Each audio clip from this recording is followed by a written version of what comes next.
Oh, hello, everybody. Oh my gosh. Uh, it was a great day today. Hi, Different Gnome. Hi, Logic Rex. Hi, Lawrence. Um, it was a good day today. Very warm sunshine, cool breeze. But we're expecting snow tonight. Let me check the weather for you. Oh my goodness. I can feel it coming in. Um, So it like started in my feet and then slowly worked its way up my legs. And I was having trouble walking. And I was just like, okay, I gotta, pull out the big guns. So, yeah, tomorrow snow. It's going to get down to 23 tonight. And then tomorrow afternoon, the snow is supposed to come in. So, oh my gosh. And I feel it a couple of days beforehand. When I used to live in Westminster, Westminster's on a hill as opposed to where I live now, which is in a rain shadow. But we would have 2 good days before the snow would hit. And that seemed to be like the pattern. Hey, Shaman, good to see you. Yes, another good day above ground. I totally believe in that. So we'd have 2 good days that were like gorgeous weather, but I'd never be able to participate in the gorgeous weather because my body would already be reacting to the weather change that was coming, where you get the 2 good days and then boom, there comes the snow. So yeah, I'm going through that right now, which is why I'm an hour late. Apologies, but I looked at the time and I was like, no, I need a little wiggle room here. So anyway, we are on page 11 of Jordan Peterson's 12 Rules for Life. And yeah, we're doing the nature of nature, which is kind of fitting with the nature of nature pummeling me over the head tonight. So, all right, is everybody ready?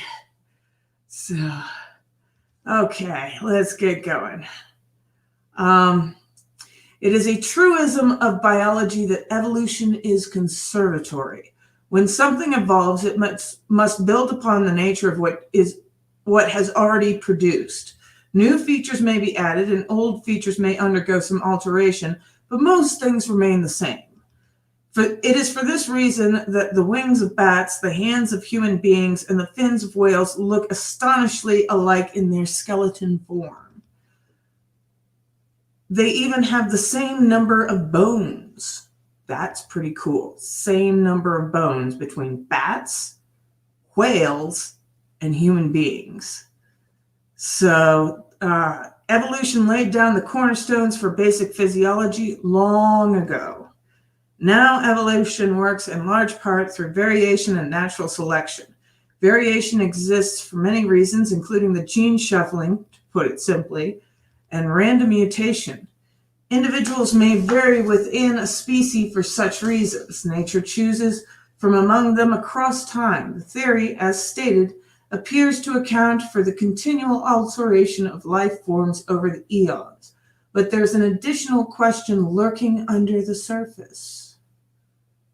What exactly is the nature in natural selection? What exactly is the environment to which animals adapt? We may make many assumptions about nature, about the environment, and these have consequences. Mark Twain once said, "It's not what we don't know that gets us into trouble, it's what we know for sure that ain't so." I love Mark Twain. He's from my home state of Missouri, so I have visited his ancestral home up in Hannibal, Missouri, and we absolutely love Mark Twain out in Missouri. He's a national hero or state hero, I should say.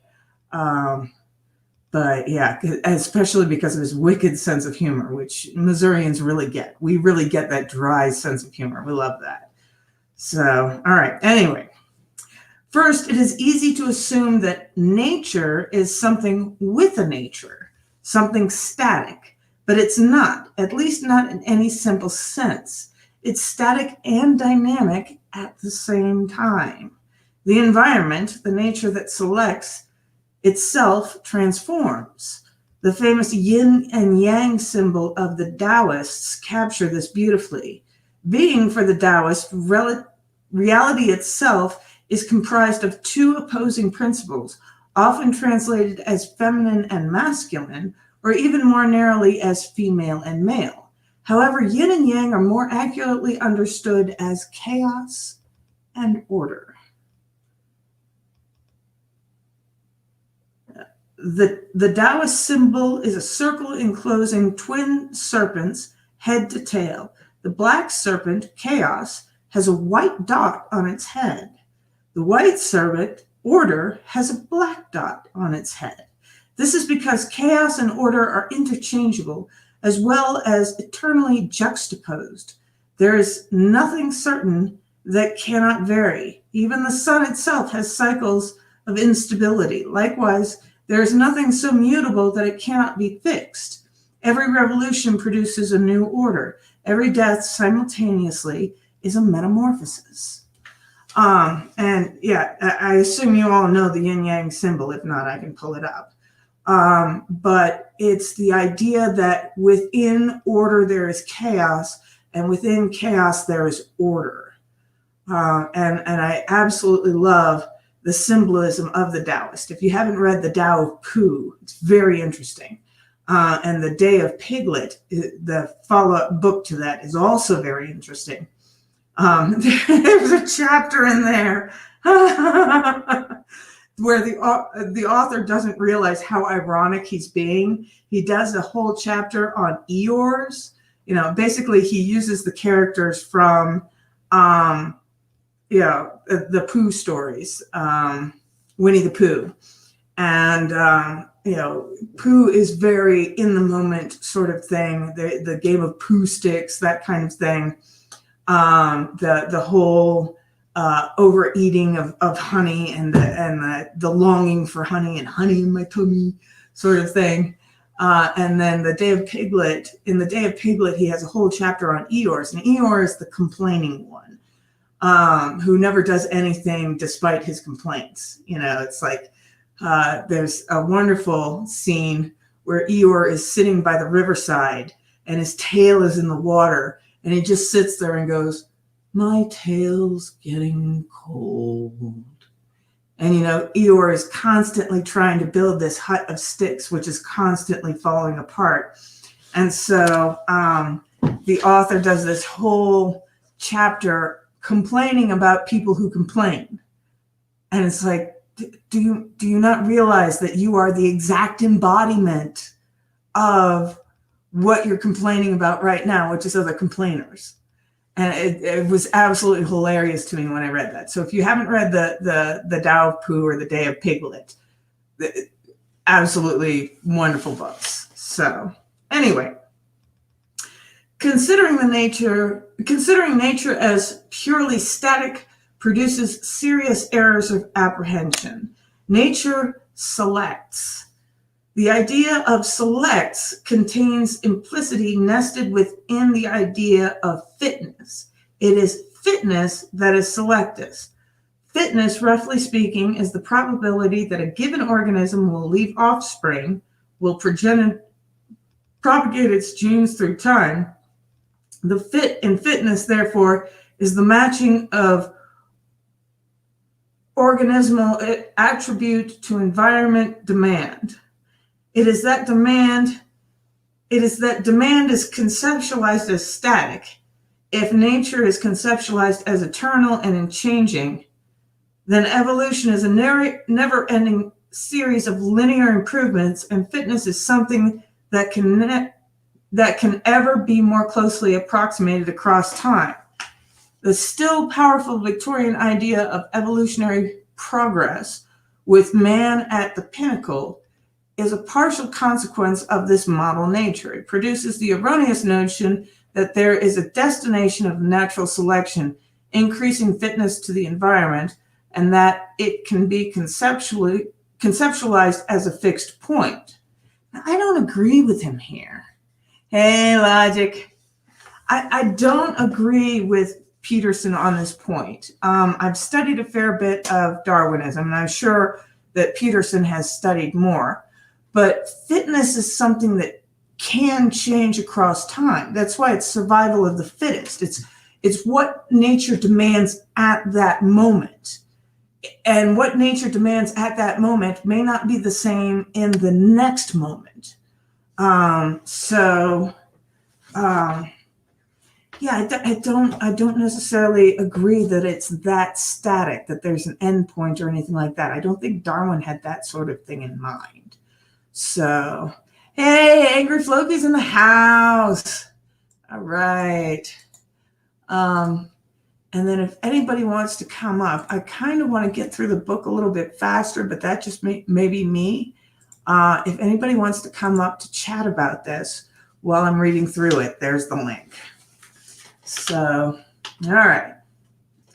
But nature, as the selecting agent, is not a static selector. Okay, good. He fixed that in the next paragraph.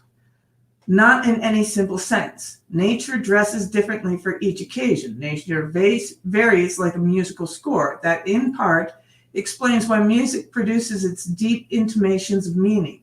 As the environment supporting a species transforms and changes, the features that make a given individual successful in surviving and reproduces also transforms and changes. No, shush, Windows. I don't care right now. I'm doing other things. Thus, the theory of natural selection does not posit creatures matching themselves ever more precisely to a template specified by the world. It is more that creatures are in a dance with nature, albeit one that is deadly.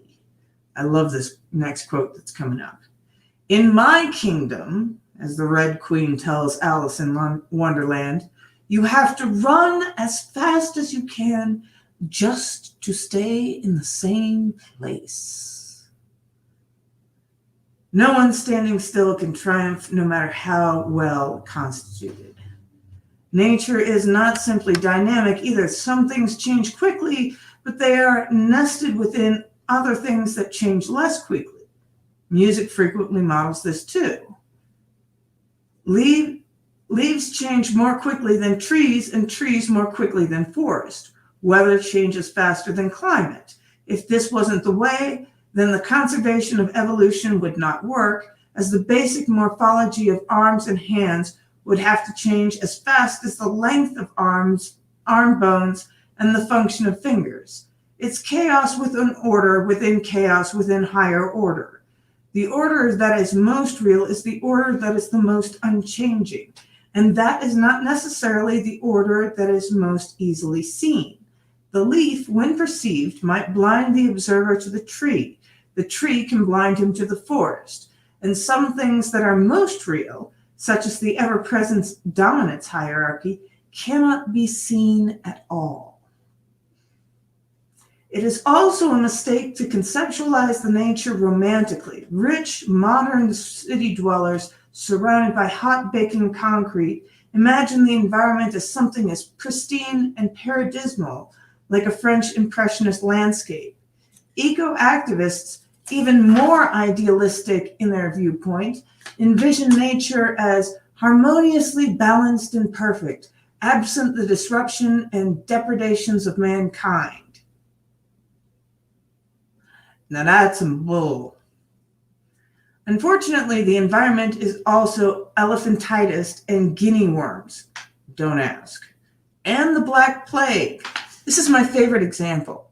You know, all these environmentalists going, oh, it's natural, and somehow that's inherently good. It's like, no, sepsis is natural. The Black Plague is natural. MRSA is natural. You know, all of these things are of nature, and they will kill you.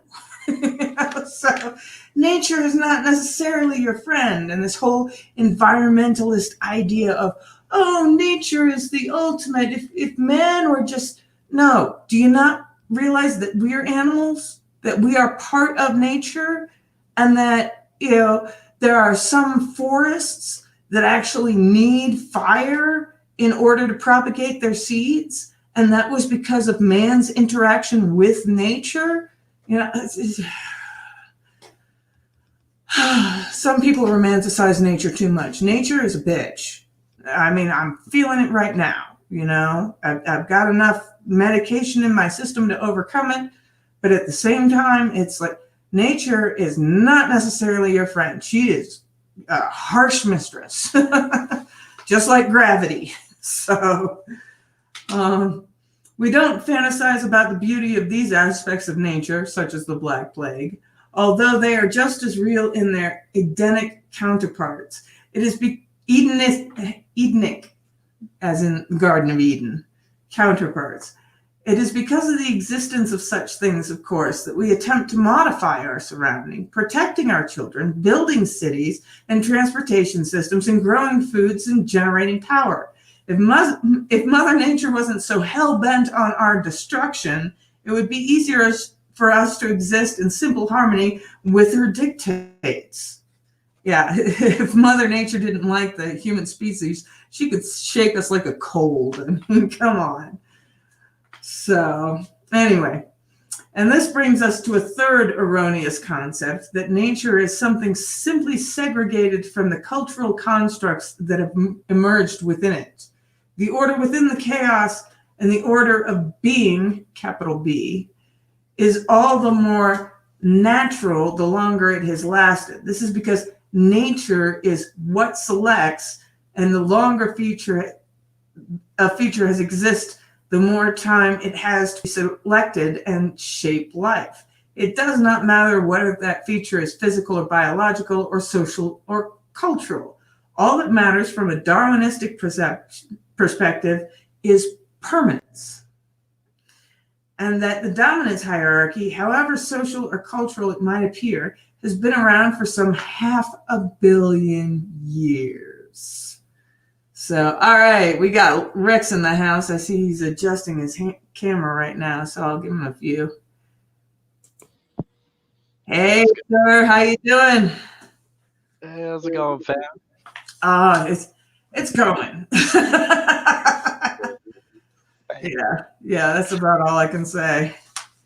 So, I'm enjoying it, definitely. Awesome. Yeah, there's a great. Unfortunately. Huh? What page are you on? I'm on page 14 now. 14. All right, because my book closed on me, so I wanted to be sure. Oh, yeah, not a problem. And we're about the middle of the page. All that matters from a Darwinistic perspective is permanence. And the dominance hierarchy, however social or cultural it may appear, has been around for some 500 million years. It's permanent. It's real. The dominance hierarchy is not capitalism. It is not communism either, for that matter. It is not the military-industrial complex. It's not the patriarchy that is disposable, malleable, arbitrary cultural artifact. It is not even a human creation, nor in the most profound sense. It is instead a near eternal aspect of the environment, and much of what is blamed on these more ephemeral manifestations is a consequence of its unchanging existence. We, the sovereign we, the we that has been around since the beginning of time, have lived in a dominance hierarchy for a long, long time. We were struggling for position before we had skin, hands, or lungs, or bones. There is little more natural than cultural. Dominance hierarchies are older than the trees. That makes sense. That's amazing. That makes sense. That makes a whole mess of sense. Right? That's why you did this book club, because now I get to go back. I have to re-examine what I read before. Yeah. Because I know you're on chapter 8, right? Yeah, but it's good to take time back. I'm probably not even going to read anymore. I'm just going to keep it to the book club, because it's going to be engaging. And yeah. Right. Yeah, I'm having a lot of fun with this.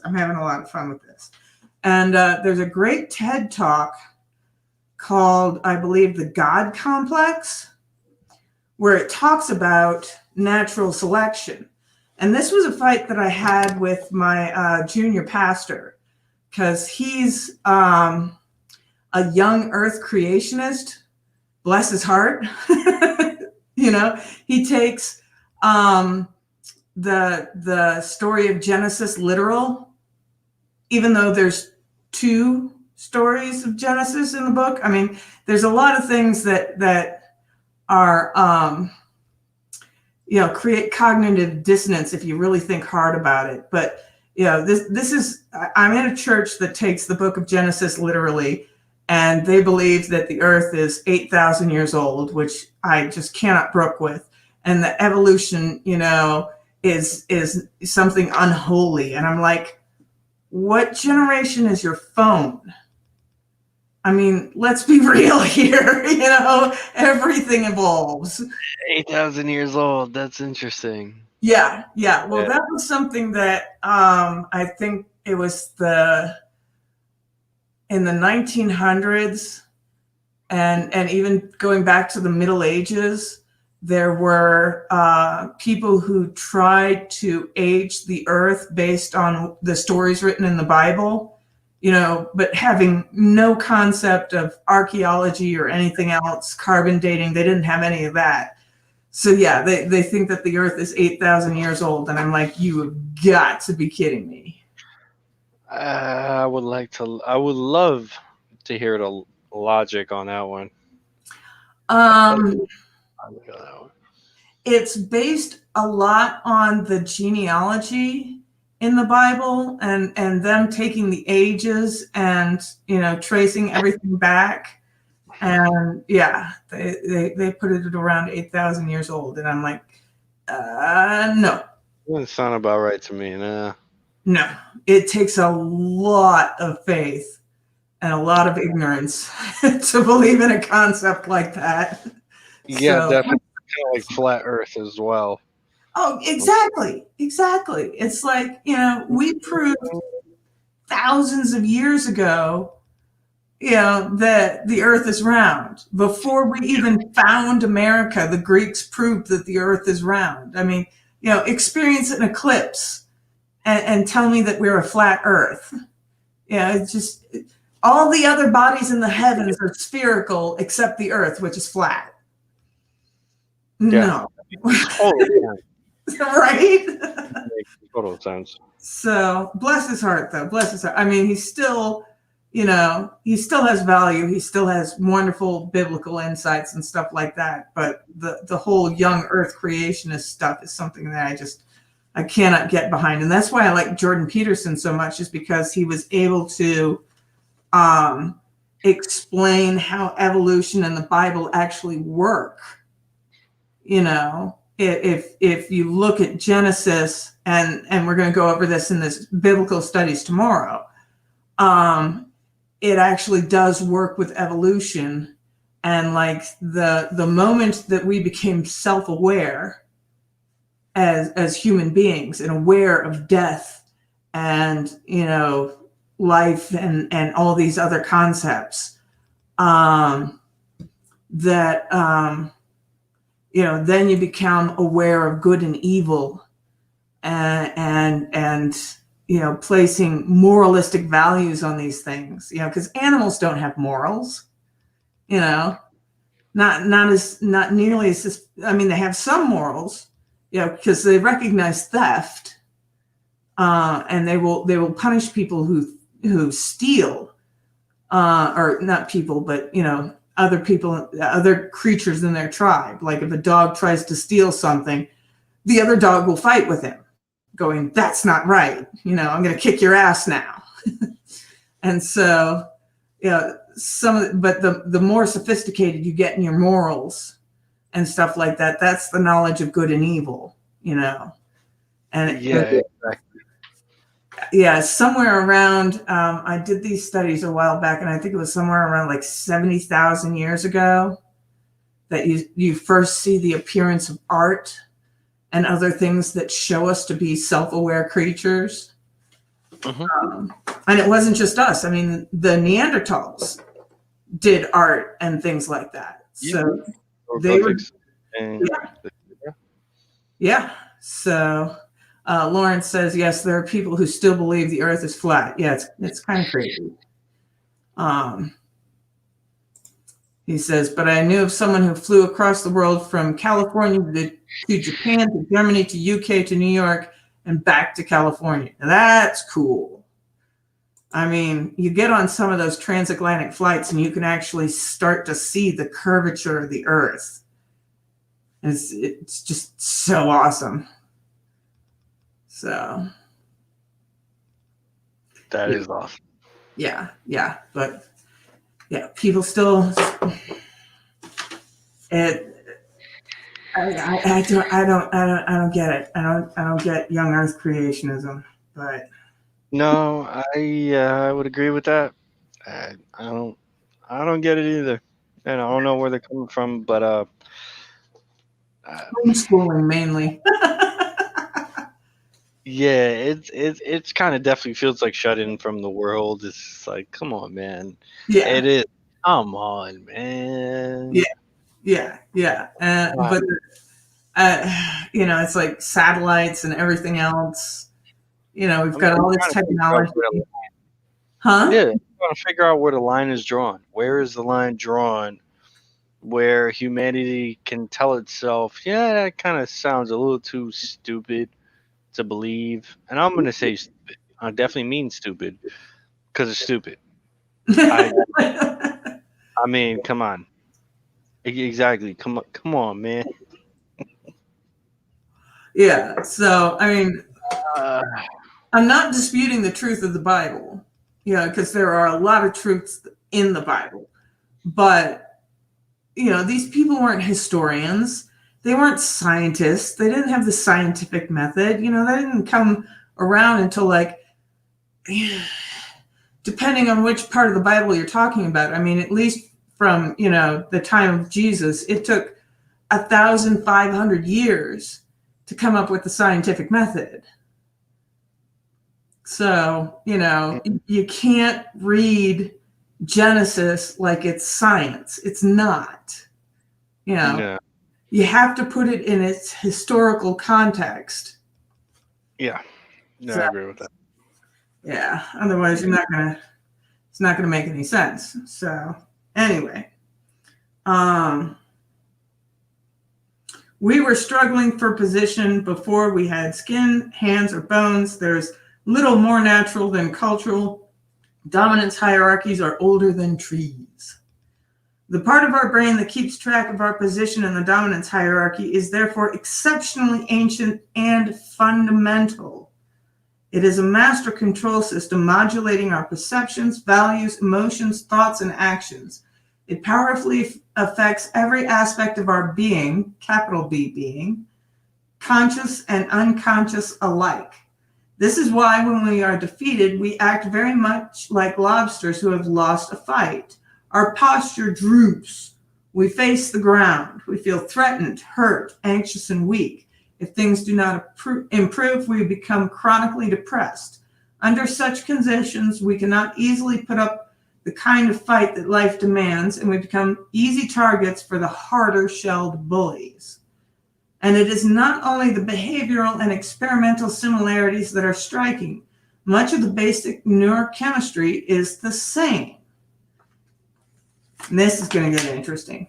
Consider serotonin, the chemical that governs posture and escape in the lobster. Low-ranking lobsters produce comparatively low levels of serotonin.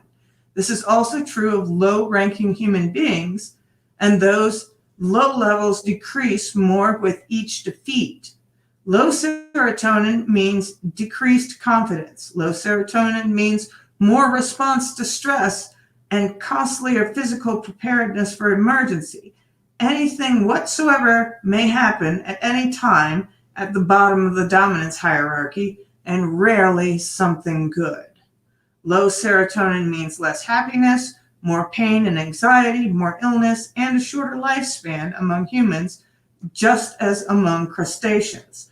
Higher spots in the dominance hierarchy and the higher the serotonin levels typical of those who inhabit them are characterized by less illness, misery, and death, even when such factors such as absolute income or the number of decaying food scraps are held constant.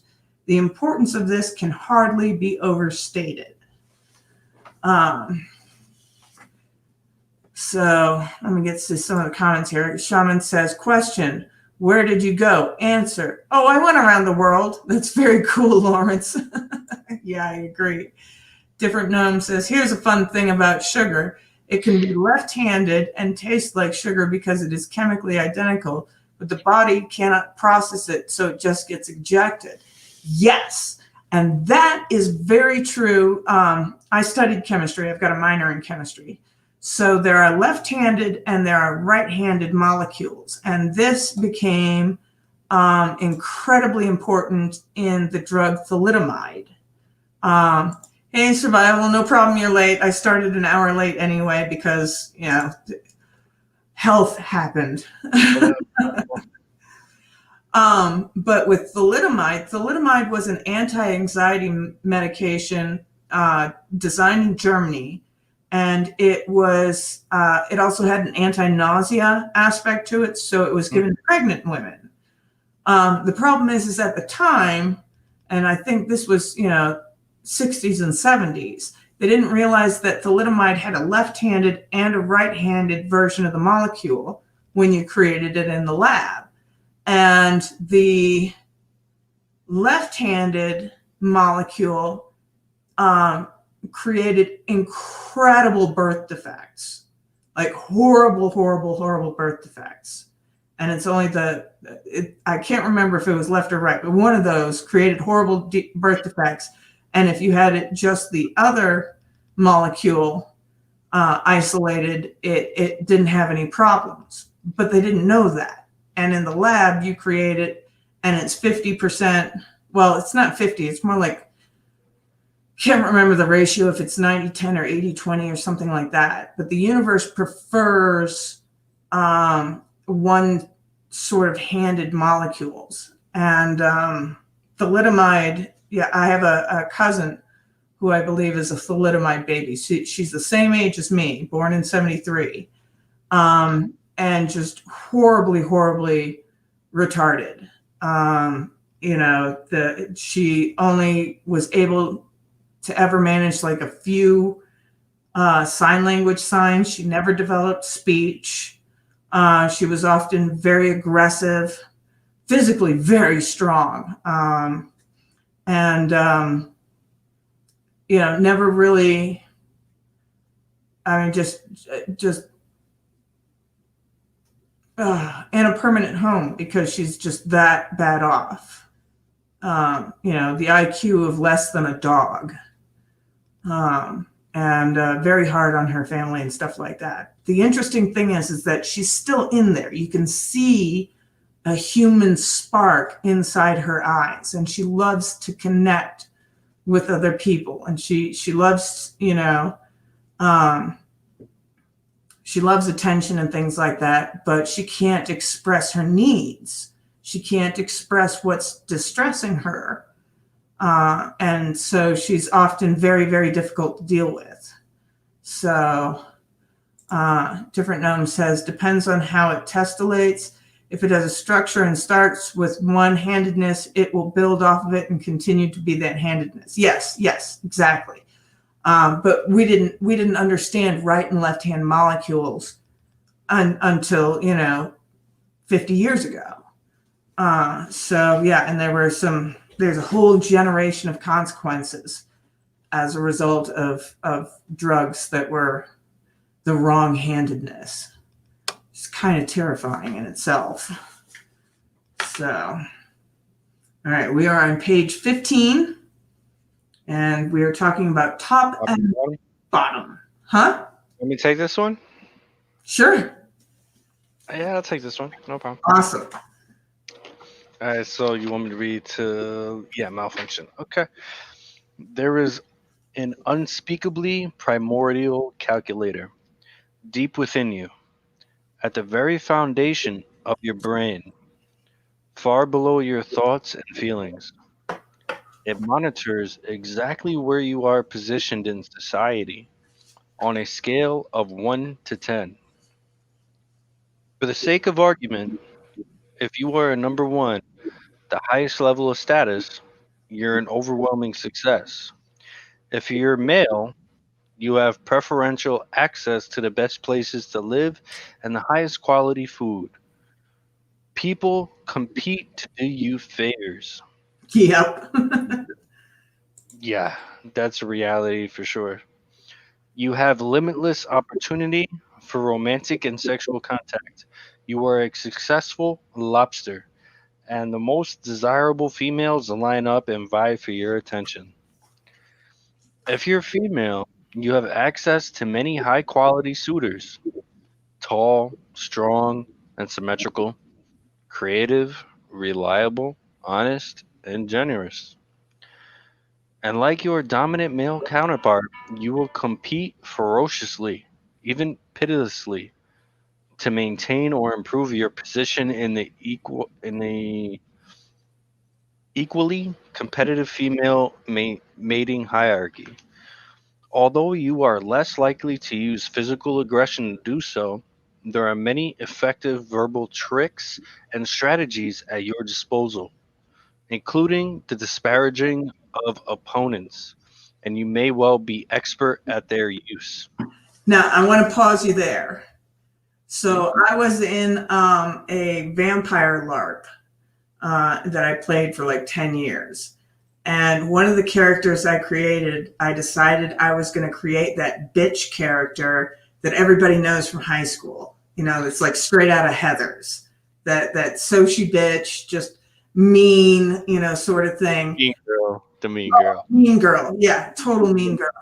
And I was never that growing up. But what I discovered, which was absolutely fascinating, was that the meaner I was, the more people flocked to me. Yeah. Yeah. Pudding.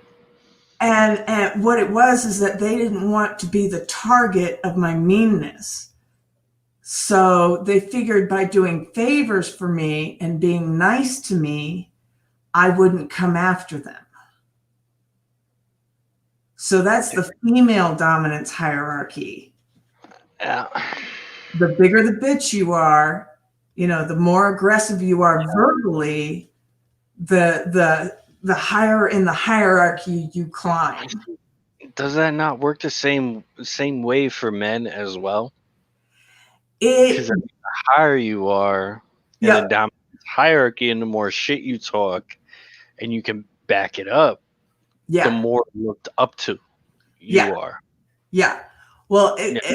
and it was one of those things that we noticed when creating new characters, because on a new character sheet, you know, you don't have the experience points that other people have been able to collect over a year. So your character is actually very, very weak, but you can fake it and act Yeah. like you're a big shot. Yep. Take it And till you make it.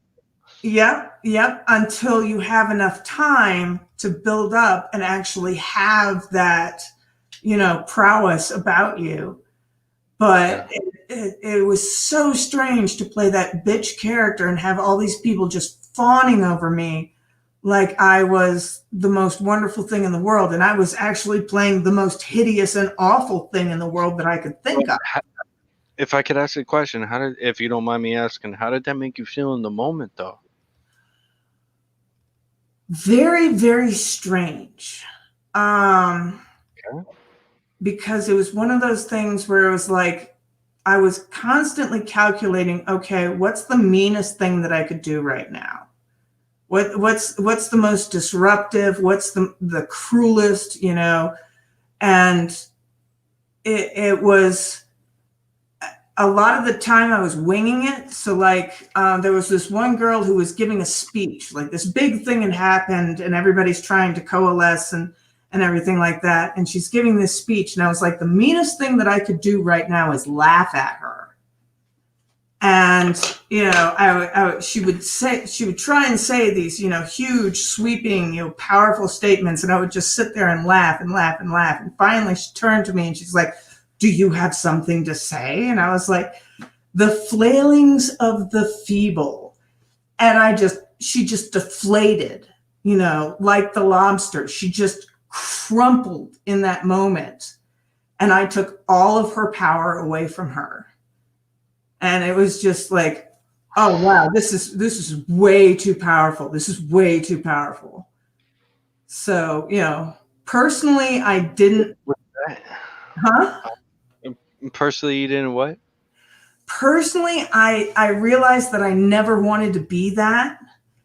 But it made sense why all those absolute see you next Tuesdays that I grew up with had all that power. So do you see it's kind of like taking power from them? Oh yeah. I mean, that's how you get up the dominance hierarchy. Yeah. Among females. Yeah, it sounds really cold-hearted, but it's just really the way things are, and that's where Yes. it plays out. The Darwinism Yep. is survival of the fittest, and Yep. that's what I think society has a real hard time dealing with. No matter how Oh much you admit it, Darwinism wins out in the end. It really yeah. will be, and it's gonna be in the coming years to come. I truly believe that Darwinism is gonna win out, and shit, there's so much glare in my sun.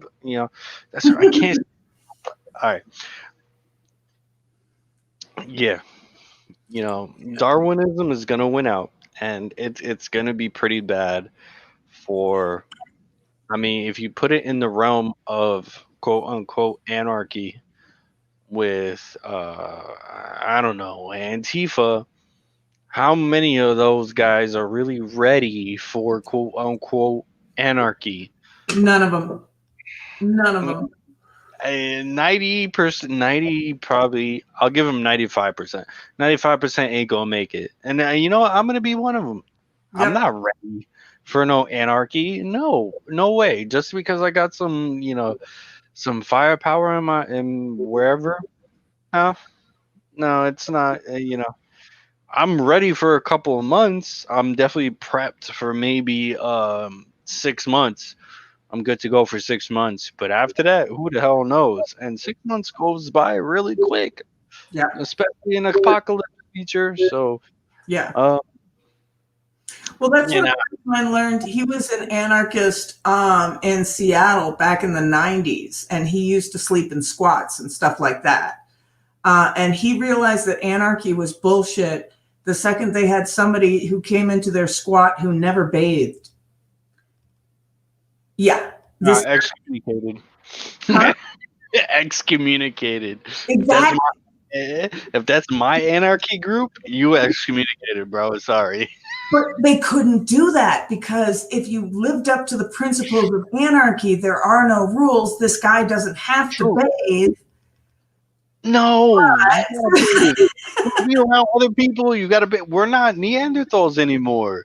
See, Right. it's different, and that's where I can agree that the majority of society, how it thinks it is not so much evolved as it thinks it is. No. I mean, if you go back and That's you the study bad like part. ancient Rome and stuff like that. Just like, man. Oh yeah, no problem. We haven't changed in 10,000 years. Our technology has gotten better, but we as human beings are pretty much the same as 10,000 years ago. Yeah, exactly. That's where I can't really connect with the people in our country that are showing this animosity. I'm kind of asking what do they think they're going to end up with? Because if their goal is anarchy, and you really think you're going to be in charge? Bro, no, you're just going to be one of the other people in the pen, locked up, chained up, and going through the line. Yep. That's what's going to end up happening. And Yep. I really don't understand. That's what is so crazy when I think about um, you know, kind of logic and where it goes for some people that they fall and touch their own superficial kind of version Mm-hmm. of logic and reality, Mm-hmm. and where they fall into this kind of matrix zone where everything they think is real is not real, Yep. and they think they're fighting for a greater good, but they're fighting against their own best interests. Yep. Yep. Yep. Well, a lot of people haven't thought this stuff through. A lot of people can't see the consequences of their actions. It's Hmm. very, very difficult. Uh, Different gnome says, literally happened with the Chaz. A warlord walked away and took over. Exactly. Exactly. You Yeah, know? And that was, something that my shaman teacher used to say all the time. It's like, you believe in might makes right. You believe in anarchy and all that stuff. Okay, then it becomes, fuck, marry, kill. You know, exactly. Yeah, and it becomes okay. You're on the chopping block now, Bell. How do you feel? exactly. Are you They're strong enough to not beat this thinking guy? about Yeah, They're not thinking about that. They're thinking about their own little world in their own little block or 6 block of radius, like Chaz, Chop, Red House. It's all and the same thing. That's all they're thinking about. You they don't take like everything really? for granted. They take everything for granted. It's like, praise be to the warlord Raz. I think that guy's I, in prison now. it's so funny because I used to come from that ideology. Like I used to come from like, oh, anarchy can work. Yeah, we're just gonna have our own little communities. We're gonna have this one little everybody got guns, and then we could just erect our own little fortress and live the way we want. But then there's gonna be some other group of assholes that have more guns that are bigger, that are just gonna come fuck our shit up. Yep. So what? And no, that's not gonna. It's not gonna work. We're gonna get obliterated. We're gonna Yep. end up as slaves, and we're gonna go way back into the olden times. So Yep. it's like my memory, my focus, and my mind has went through the idea of anarchy, through accepting the idea, accepting the theory. Because the theory of anarchy is, yeah, okay, we all got our little town and our little guns, and we're gonna defend it. But you still got to worry about the people next to you, the town next to you that got more guns, that want to take all your shit from you because, oh wait, their crops died, so now they're gonna take your crops, Right. and you don't have the guns to defend yourself with because they got more. So, Right. how is that gonna work in your little anarchist scenario? Yeah, good Well, luck. even bigger than that, there's this great series called Living with the Mech. They're one of the few Stone Age tribes that is still in existence today. And there was a whole show on how these mech who had a shamanistic tradition and their old gods and everything like that, and they adopted Christianity. And the anthropologists, right, same sort of look that you had. The anthropologists were like, why did you give up your ancestral gods for Christianity? Especially, coming from a modern world where we've kind of eschewed Christianity. And the Mech just looked at them like they were stupid. And they were like, it stopped the honor killings. And this was, it's a very Stone Age idea that if you disrespect my honor, I can kill you. And so there was that sort of thing where they just had murder after murder after murder happening over hurt feelings. And so the idea of forgiveness that comes from Christianity, the idea of, life being sacred, and you don't turn to violence and things like that, that, they just jumped on it. They were completely ready to abandon their old gods that they had held for thousands and thousands of years for this new idea of not killing one another. And I just thought that was magical. So. See, that's where I think we're coming on a downward slope, where it's apparently okay in society to assault people That you don't I agree mean, with. exactly. I mean, Yeah. I don't know if it's so much from the right as it is from the left, but from my perspective, in my opinion, the left has much more violence Yes.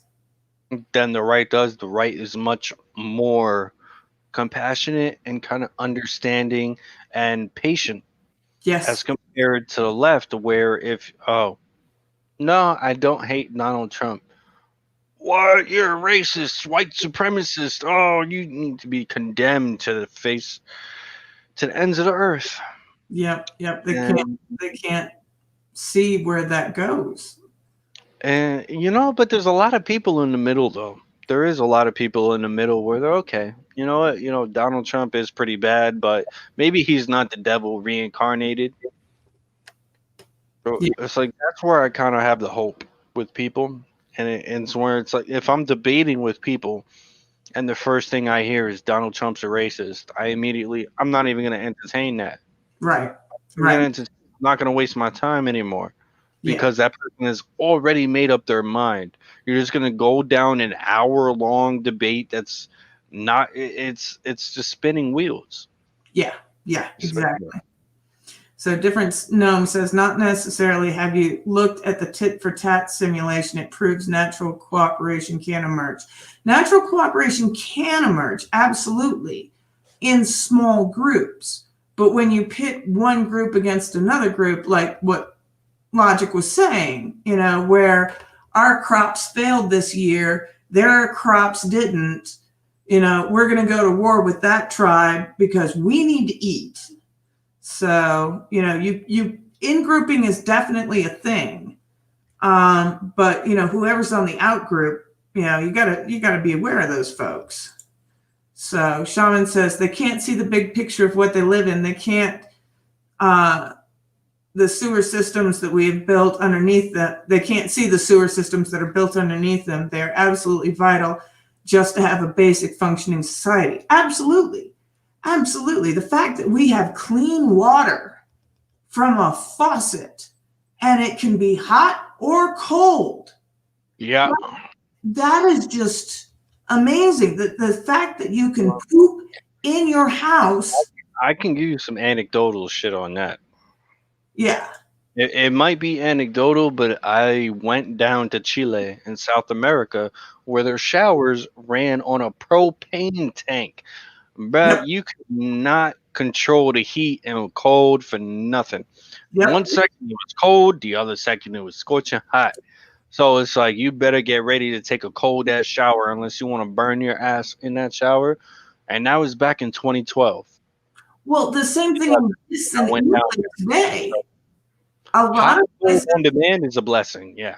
Oh yeah, a lot of places in England, you have to turn on a propane heater to get hot water for a shower.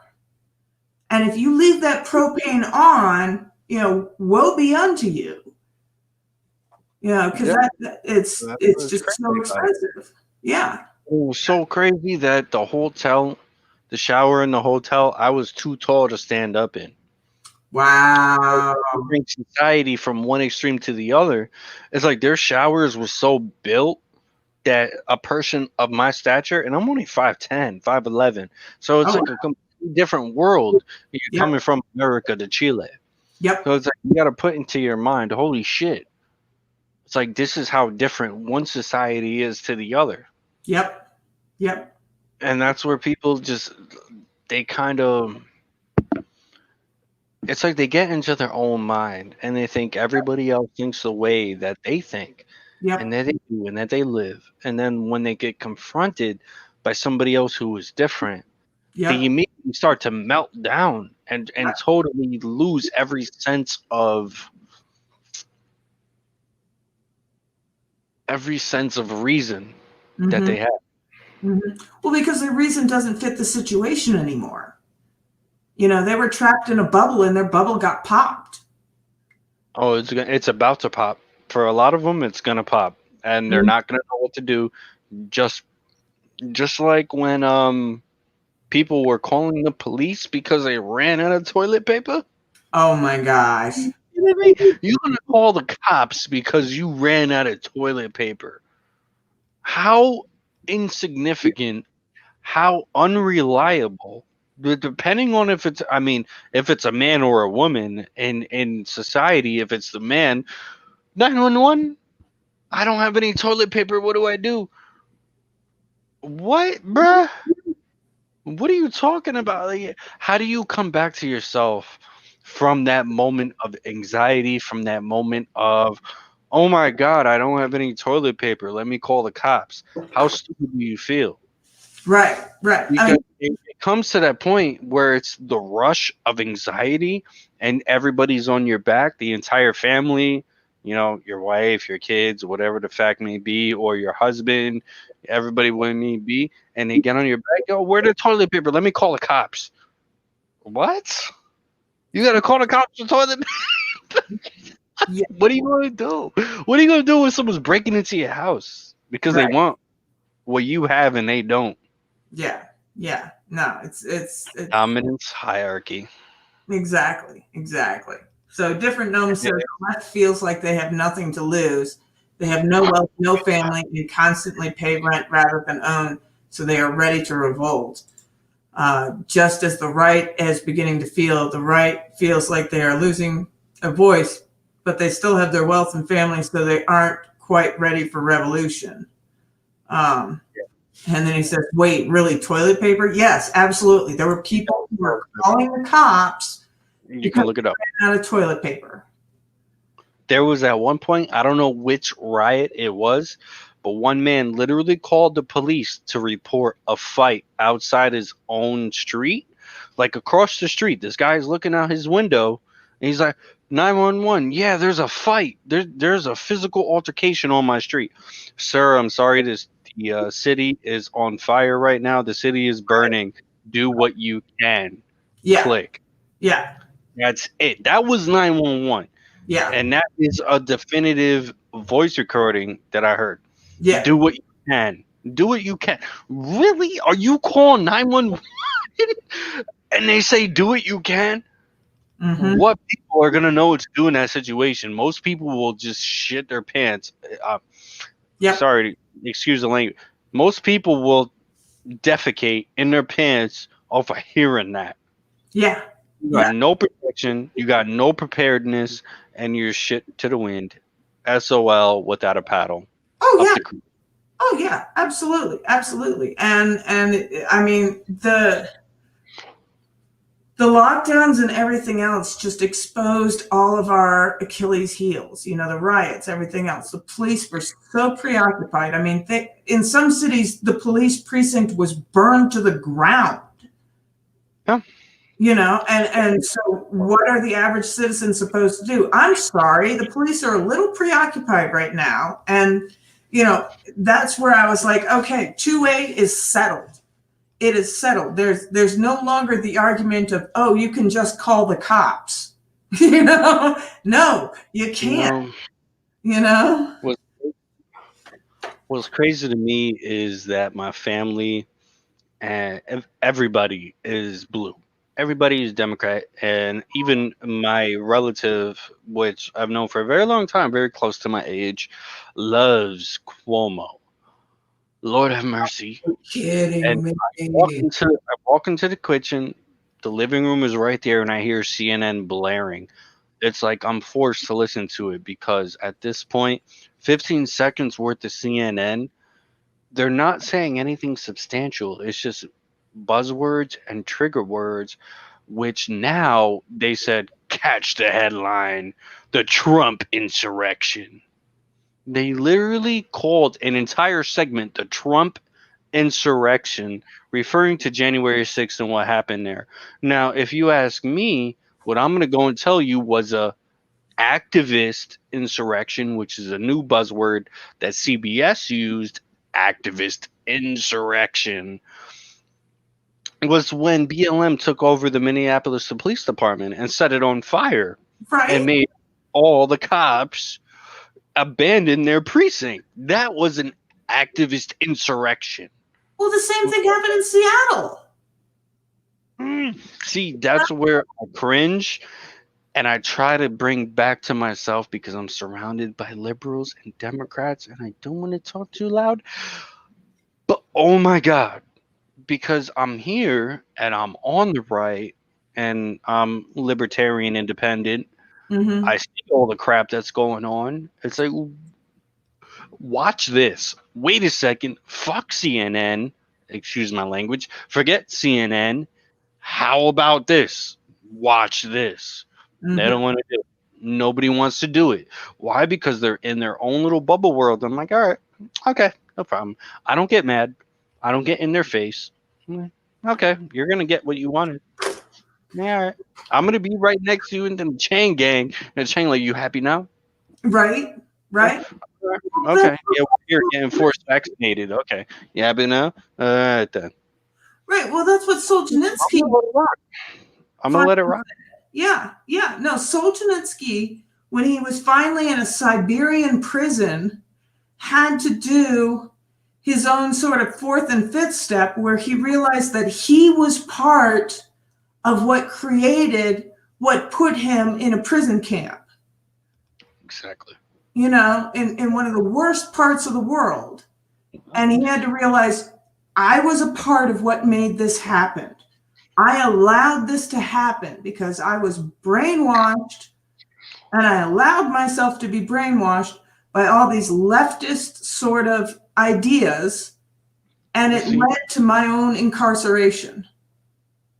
But can we really blame them to a certain extent? Like I have a saying that it's like a MK Ultra worked on a lot of people, and it's a weapon. It is a weapon. It's designed to eat into the brain and the mind and the psychoses of people. It's a targeted weapon. So it's like, can I blame that lefty left uber left person that is so ingrained and so? Well, anybody who's been in an abusive relationship knows how that works. You know, anyone who's been in, and you just do whatever you can to, you know, comply to that horrible person who's attacking you and making your life miserable. You just do everything that you can to follow whatever crazy rules they have set up in order to not be damaged yourself. It's a survival instinct, you know? I would agree with that. And then it's just they don't realize it until it's too late. Yeah. Oh, that's the thing, is that, you know, everything has a price tag of pain, you know, and it's not until you get to that point where either you have a viable way out, or, you know, it's just too much and you're like, I can't take it anymore. I can't take it anymore. I don't care what the costs are. I'm getting out of this. So. No, that's how it goes. It's they try to save themselves, but they don't know they're setting themselves up. Yep. Praying Mantis says CNN green screen first Iraq war is rather eye-opening. Yep. And Shaman says, yes, exactly. No, there only X many operators and only X number of comm lines, etc. Talking about a comment earlier from Different Gnome saying, I called 911 once and had to wait, and the situation solved itself during the time it took 911 to answer. Yeah. And then Praying Mantis says, faked coverage as live reporting in Iraq. Oh, yeah. And as technology gets better, just wait for the deep fakes. You know, and Praying Mantis says, I'm still wondering how authentically fake real it is. Yeah, well, I mean, you had that one where they used a Tennessee, it was a mock battle that they did in Tennessee, and one of the major stations used it as like footage for the conflict in Syria or something like that. And I was just like, they got caught, but it's the old saying of a lie can go around the world before the truth puts its boots on. So, a lot of people are just stuck in that bubble where they see the first image, they don't question it, and so they never hear the truth. But let's get back into the book. Where were we? Malfunction? Oh no. Every the physical demands of emergency preparedness will wear you down in every way. If you have a high status, on the other hand, the counter's cold pre-reptilian mechanisms assume that you are niche insecure. Your niche is secure, Yeah. productive, and safe, and that you are well buttressed within social support. Yeah, this is going back to what we were talking about in the different anarchy groups. I mean, if you have within your bubble, you think that your status is secure and that you're okay. But there are so many other things outside of that people never consider. So, oh wait, I think we were earlier than that. Yep. Okay, yeah, no, we were on the previous page. I think I did skip a lot. Yeah. We were at the top of the page, second paragraph on page 16. Yeah, no, you're right.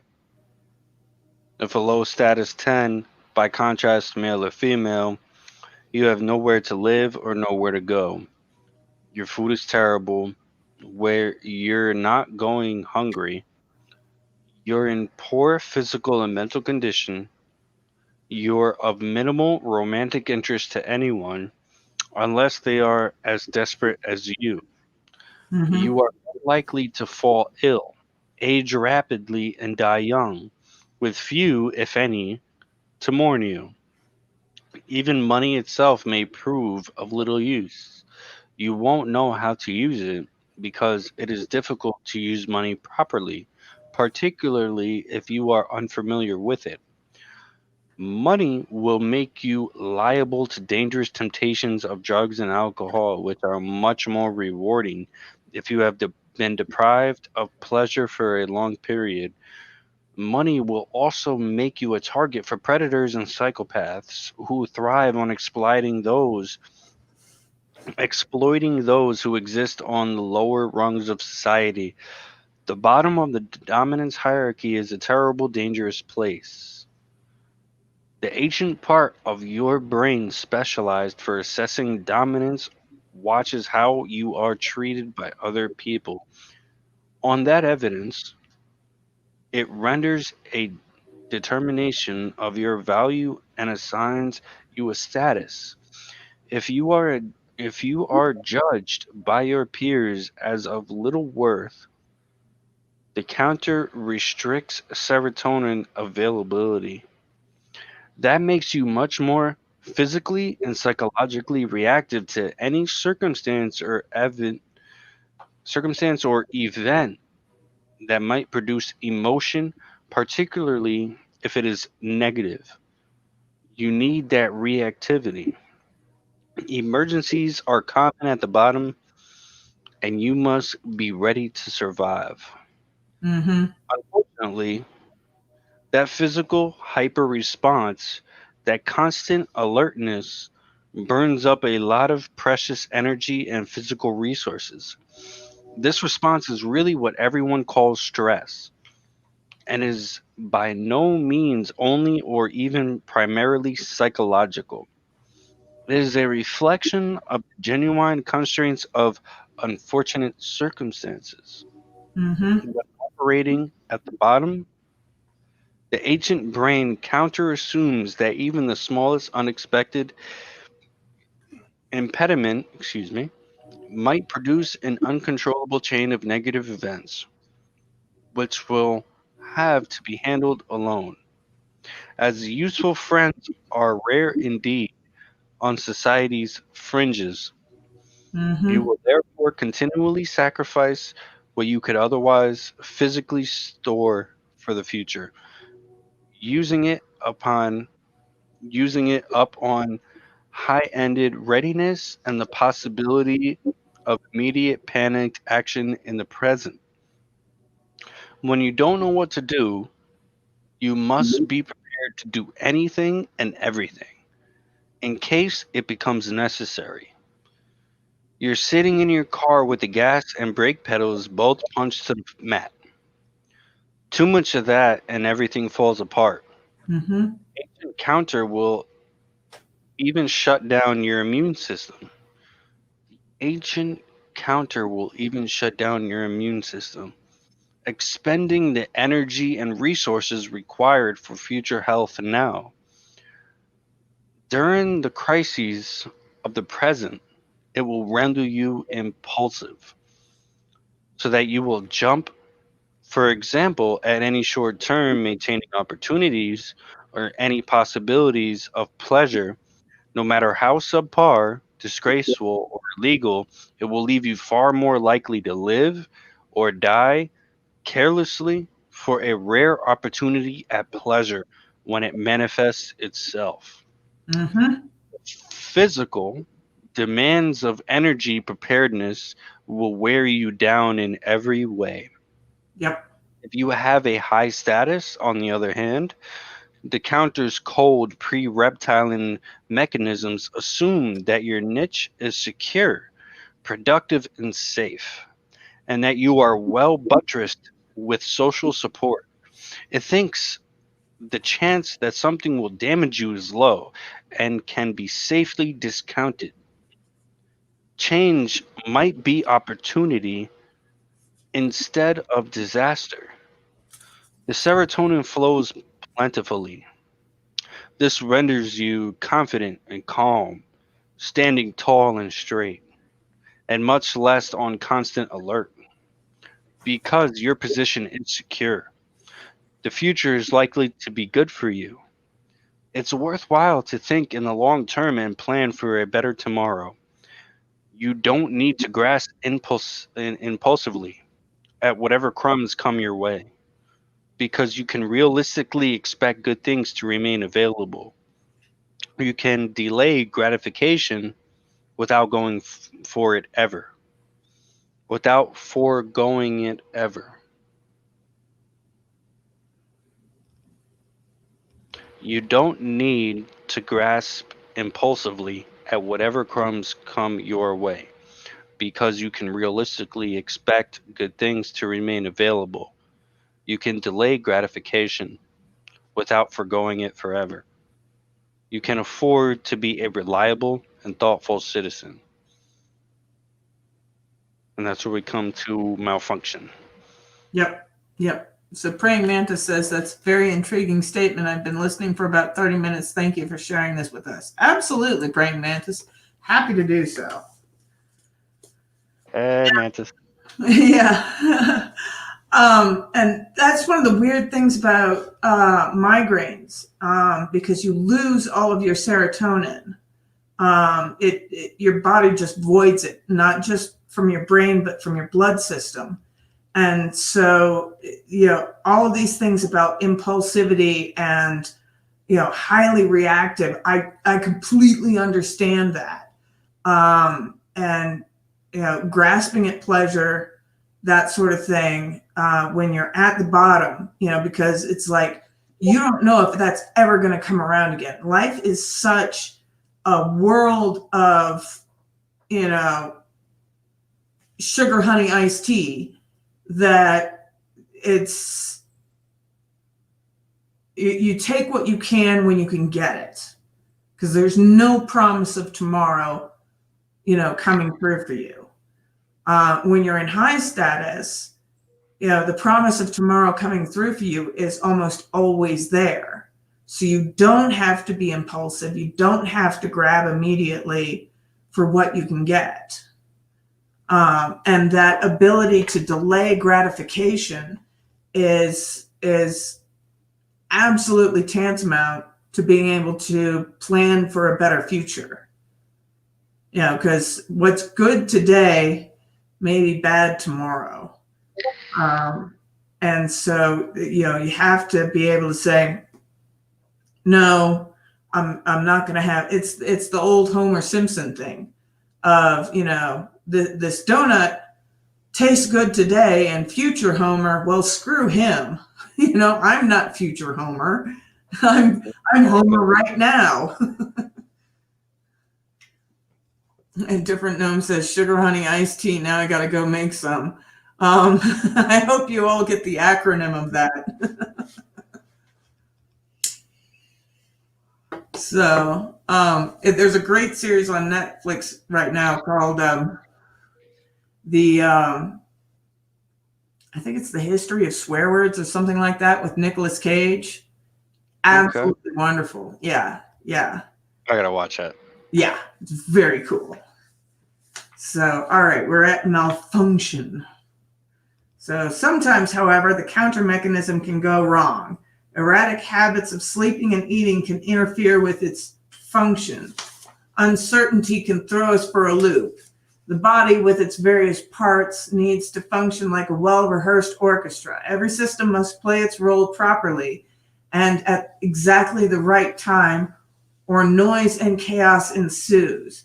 It is for this reason that routine is so necessary. The acts of life we repeat every day need to be automatized. They must be turned into stable and reliable habits so that they lose their complexity and gain predictability and simplicity. This can be perceived most clearly in the case of small children who are delightful and comical and playful when their sleeping and eating schedules are stable, and horrible and whiny and nasty when they are not. It is for such reason I always ask my clinical clients first about sleep. Do they wake up in the morning at approximately the time a typical person wakes up and at the same time every day? If the answer is no, fixing that is the first thing I recommend. It doesn't matter so much if they go to bed at the same time each evening, but waking up at a consistent hour is necessary. Anxiety and depression cannot be easily treated if the sufferer has an unpredictable daily routine. The systems that mediate negative emotion are tightly tied to the properly cyclical circadian rhythms. Now that's one thing that screwed me up this week is my ability to wake up and sleep were just thrown all off. And I know that if I'm able to get a full night's sleep and wake up in the morning and be on that kind of schedule, I do much, much better. And if that's being interrupted, I mean, my pain is worse, my emotions are worse, all of that it just all goes into the can. So the next thing I ask about is breakfast. I counsel my clients to eat a fat and protein-heavy breakfast as soon as possible after they awaken. No simple carbohydrates, no sugars, as they are digested too rapidly and produce a blood sugar spike and a rapid dip. This is because anxious and depressed people are already stressed, particularly if their lives have not been under control for a good while. Their bodies are therefore primed to hypersecrete insulin if they engage in any complex or demanding activity. If they do so after fasting all night and before eating, the excess insulin in their bloodstream will mop up all their blood sugar. Then they become hypoglycemic and psychologically unstable all day. Their systems cannot be reset until after more sleep.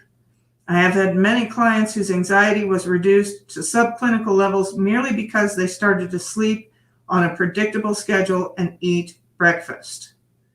Other bad habits can also interfere with the counter's accuracy.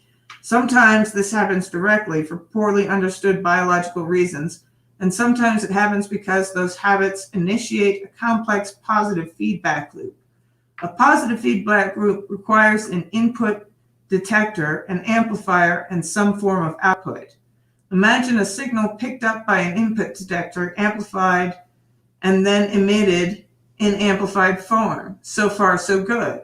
The trouble starts when the input detector detects that output and runs through the system again, amplifying it and emitting it again. A few rounds of intensification and things get dangerously out of control. A good analogy for this would be sound feedback that you get in a system. You know, it just gets louder and louder and louder until it becomes a shriek. Right, exactly. Yeah. Yeah.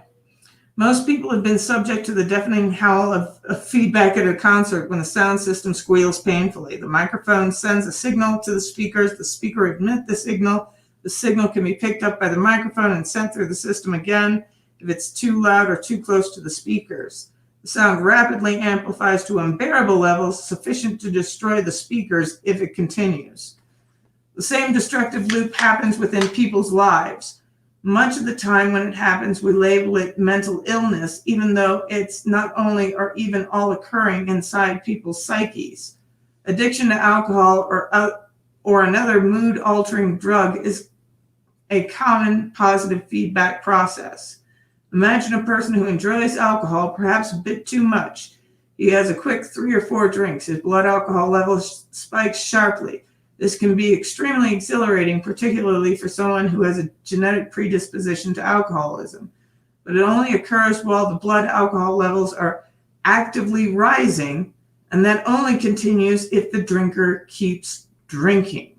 When he stops, not only does his blood alcohol level plateau and then start to shrink, but his body begins to produce a variety of toxins as it metabolizes the ethanol already consumed.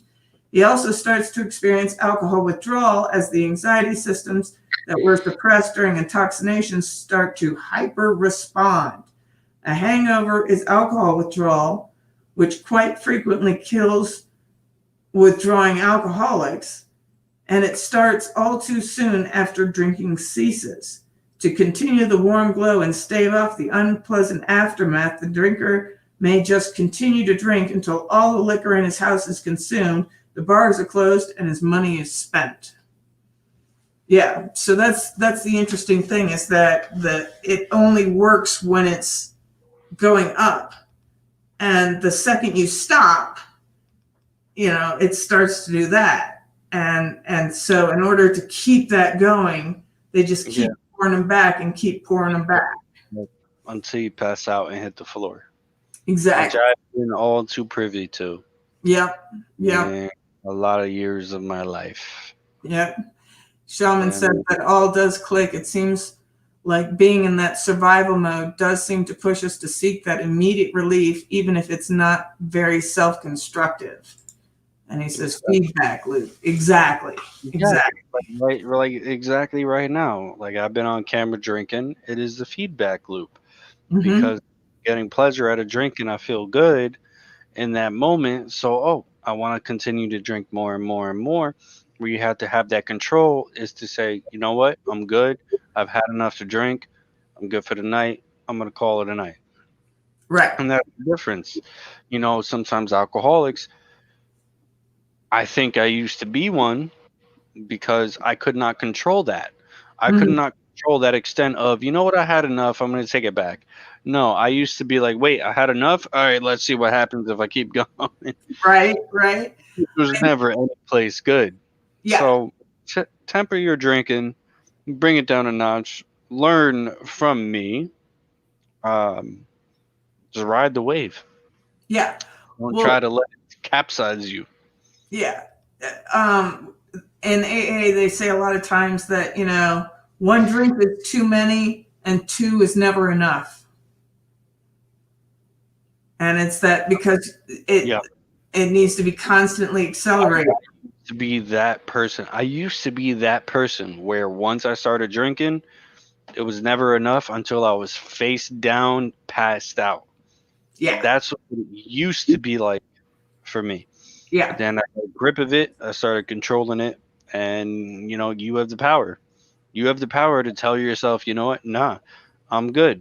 I'm not going to drink anymore. It's not about getting a car ride home. It's just about telling yourself no. Right. This escalation of feel good, of serotonin, I'm good. I'm good right here. instead of trying to go all the way up there and end up face down on the sidewalk, which I have been. So take it from somebody. Yeah, how's your shoulder doing, by the way? It's doing a lot better. Good. I had 3 days of PT in a row, and it definitely, my shit is tired. It's just very tired right now, and this live is a good way because like I don't even realize it, and my shoulder is just thankfully resting. Good. I don't know what it is. I'm hyper aware, and I'm trying to make it work. I'm just like, yo, get back to work, guy. It's time to go back to work, man. It's like, yeah, okay, wait, no, I need a couple of more months. Well, yeah, no, F you. It's time to go back to work. Heal up faster. Right. And I can't tell my body to do that. My muscles are going to heal at the time they heal. No matter how much my mind, wants it to come back. It's just a biology, and it's going to take the time it takes. Yep. Different Gnome says. Therapist, yeah. Yep. So Different Gnome says, I was close to joining you in drinking until I realized I've got overtime tomorrow, so I'll probably drink tomorrow or I'll forget again like usual. And then Gary says, hey, family. Hey, Gary, good to see you. So yeah, I'm going to be controlling that. But maybe I could do it now. I don't know. I got confirmed for the 17th, so I'm leaving on the 17th. I got a new job. Oh, congratulations! Thank you.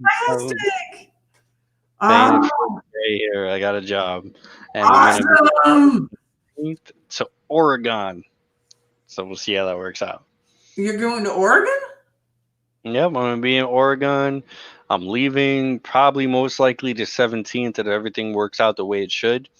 I'm going to be leaving the 17th, and I'll be in Oregon by the 18th. Wow. What part? I don't know yet. I don't know. It's with security, so wherever I end up, it's going to be a beautiful experience, and I'm just going to take the ride. Yep. That's so sweet. Tell me where you'll end up, because I know Western Oregon pretty well, from the Shasta Mountain Range all the way up to Portland. So I used to live in Beaverton. So that's awesome. Everybody's saying congrats. So yeah. Amen says congrats. Gary Lamb says congrats. Thank you. Yeah. I didn't want to say anything till I got the confirmation, but I got the confirmation earlier tonight. So I'm comfortable with saying it. So. Awesome. Cool. I'm so happy for you. That is fantastic. Yeah. I've been unemployed since September, so it's back to work. Yeah, I can't wait. Good for you. Good for you. Gonna do that one. Yeah. Yeah, buddy. Oh man, that's great. That's got to take a huge load off your mind too. Oh, it does. Are you kidding me? I get to get away from my parents. Oh my god. Yeah. That was a big one. I get to get the hell out of New York. Right. Oh, I'm with it. I can't wait to get the hell out of New York, man. As soon as I get on that plane, I'm bye. Right. Oh my gosh. So killer. Glad you were able to reveal it tonight. That's awesome. Flex. That's awesome. There's not much to flex right now. Right? Flex that. Yeah, Lauren says Rex is flexing. Yeah, that's why I'm having a couple of beers tonight, because I figure I'm like, I got to confirm, I got the green light, I got the good to go. I'm like, yes, I'm already packing my bags. Are you kidding me? I got 2 bags in the little packed for 3 to 6 weeks. And I'm gonna be 3 to 6 weeks, maybe longer. I'm like, yes, fuck New York. I'm out. Awesome. Yeah, and Lawrence says you'll get to see beautiful mountains in Oregon. That is very true. I remember. I can't wait. Oh my god. Oh, that's awesome. Hold it. I'll be going on camera in some random place. It's obviously not going to be this background. Can't wait, man. Can't wait. That's beautiful. All right. Shall we get back into the book? Yeah, let's do that. My fault. I apologize. No. That was, dude. I need to take a quick restroom break. Okay. Gary Lamb says, hit that like button. Smash it, folks. Smash it. Oh, yeah, Gary. I'll be right back. All right. So we were talking about sleep habits and breakfast, and not a sugary breakfast, because I mean, so many American breakfasts are sugary, and that's just not the way to do it. So other bad habits can also interfere with the counter's accuracy. Sometimes this happens directly for, we read that part, for poorly understood biological reasons, and sometimes it happens because these habits, yeah, we did all that. All right, so yeah, the sound feedback loop. The same destructive loop happens within people's lives. Much of the time when it happens, we label it as mental illness, even though it's not only or even all occurring inside people's psyches. Addiction to alcohol or other mood-altering drugs is a common positive feedback loop. Okay, we got through that.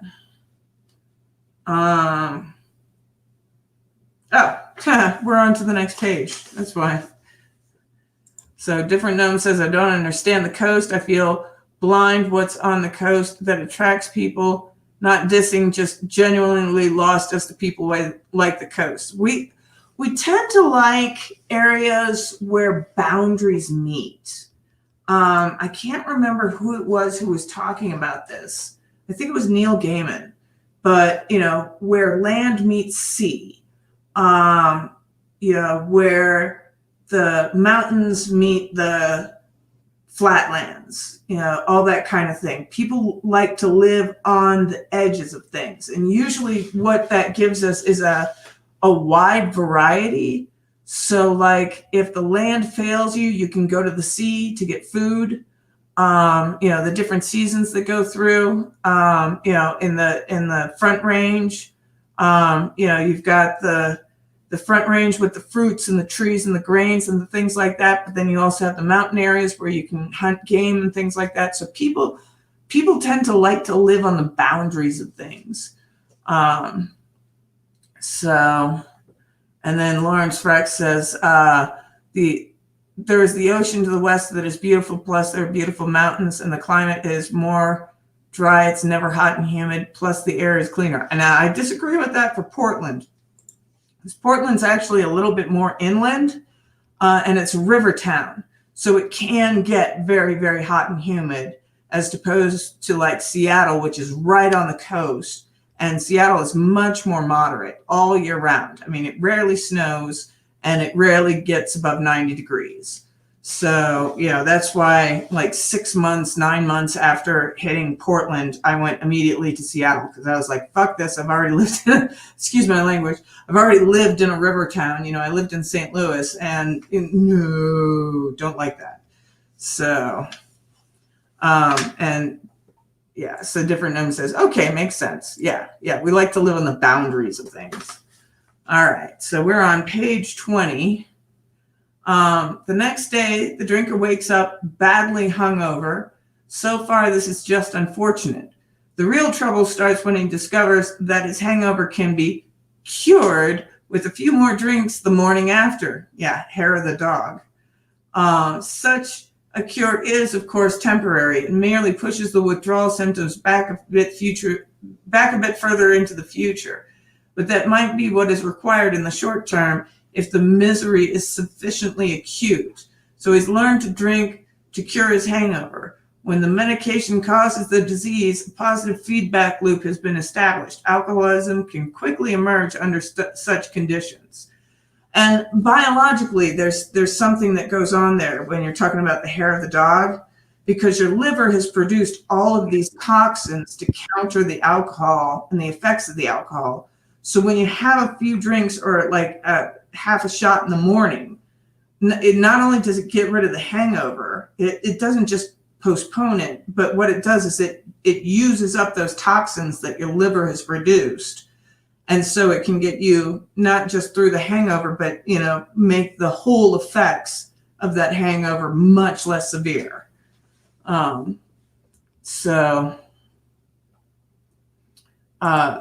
Lawrence said, did not know that, only visited Oregon once, but I cannot remember which part. Yeah, you were probably more towards the coast. Yeah. Let's get back into the book.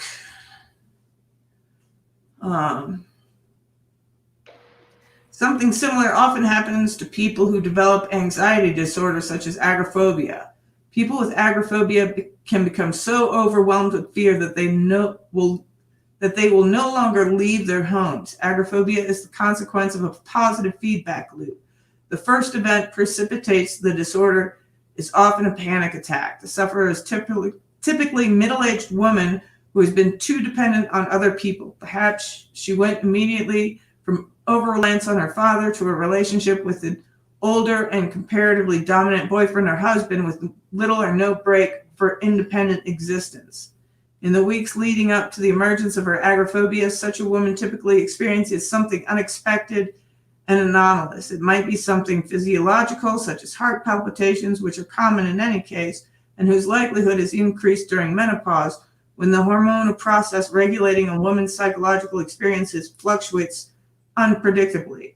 Any perceptible alteration in heart rate can trigger thoughts both of a heart attack and an all too public and embarrassing display of post-heart attack distressing and suffering, death and societal humiliation constituting the two most basic fears.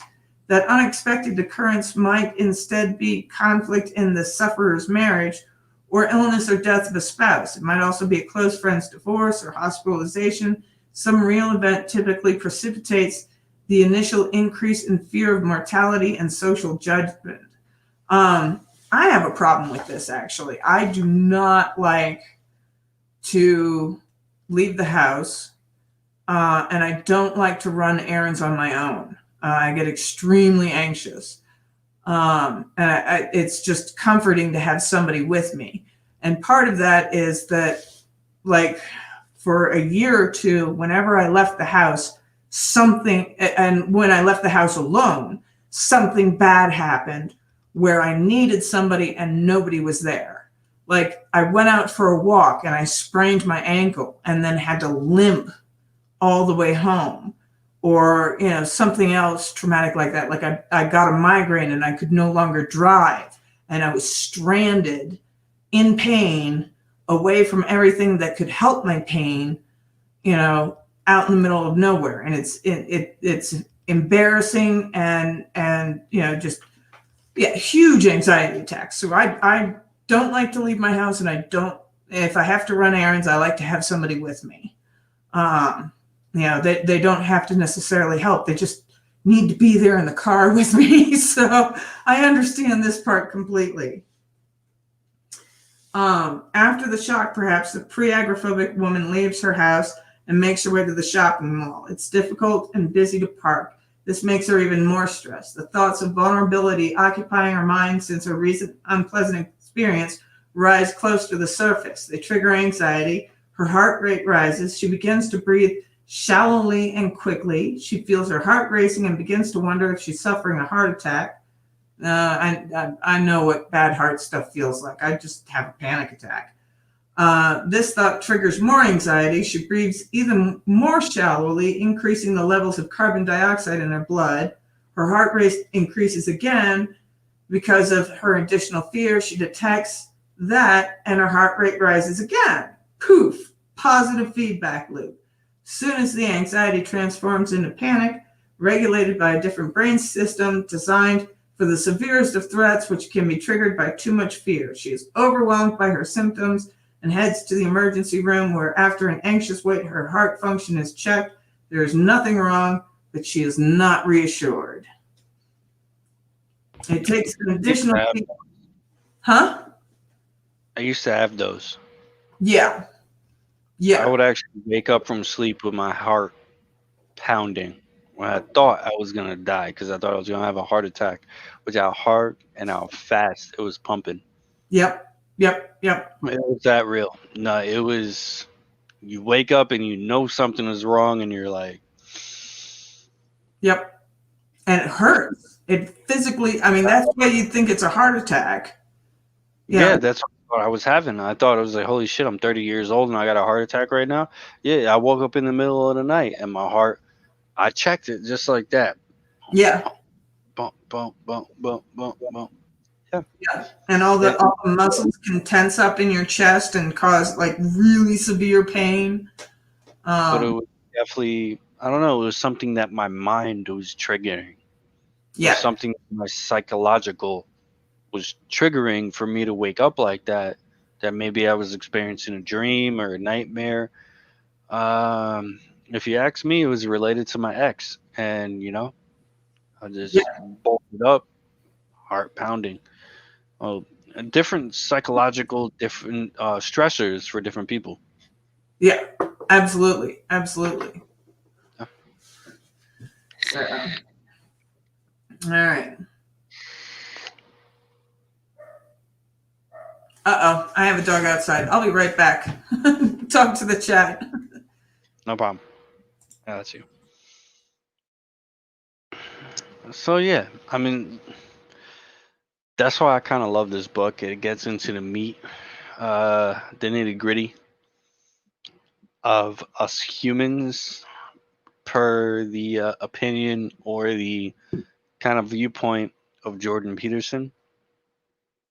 And it definitely takes you aback. I mean, it definitely takes me aback. It definitely makes me do a backflip within my own mind.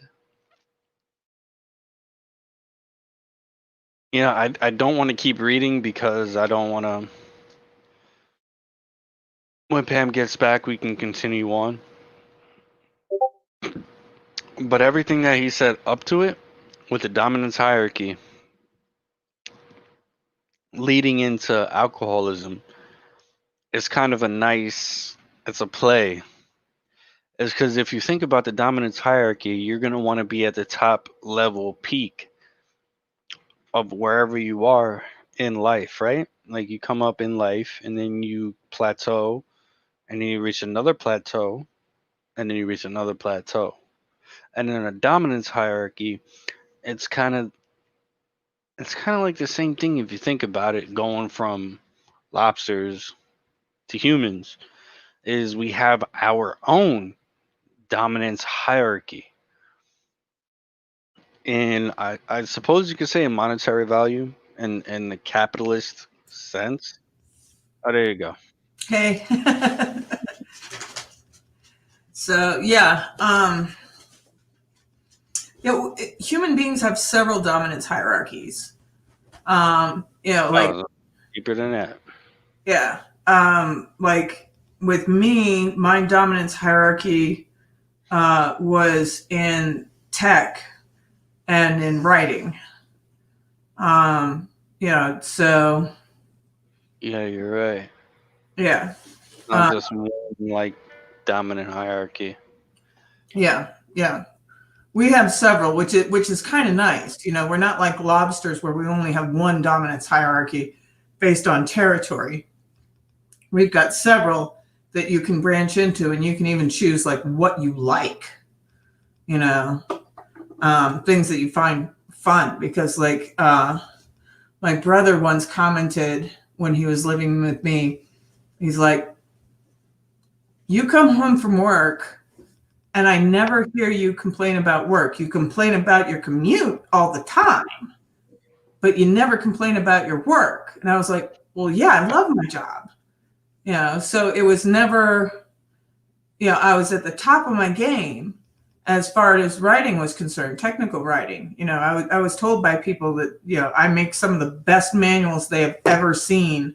And these guys have been in the business for 40 years. And they're like, you're the best technical writer I've ever run across.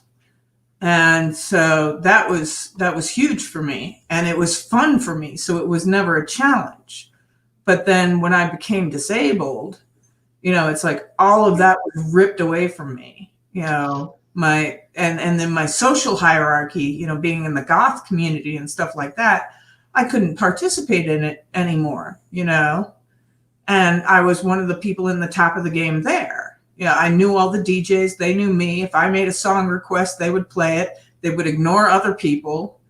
You know, the clothes that I wore, the things that I was able to afford, I was always at the peak. But then when that all came crashing down when I got sick, I mean, oh my gosh, it was traumatizing. It was absolutely traumatizing.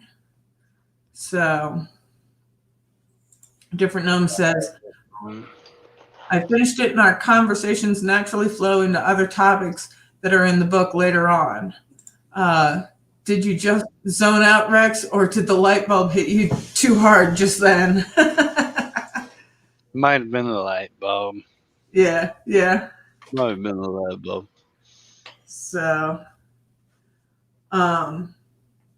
yeah, I've been through a lot of these feedback loops, both the ones that are constructive and the ones that are destructive. I remember before I found my faith again, because my faith really took away a lot of my depression and anxiety. You know, I was extremely reactive.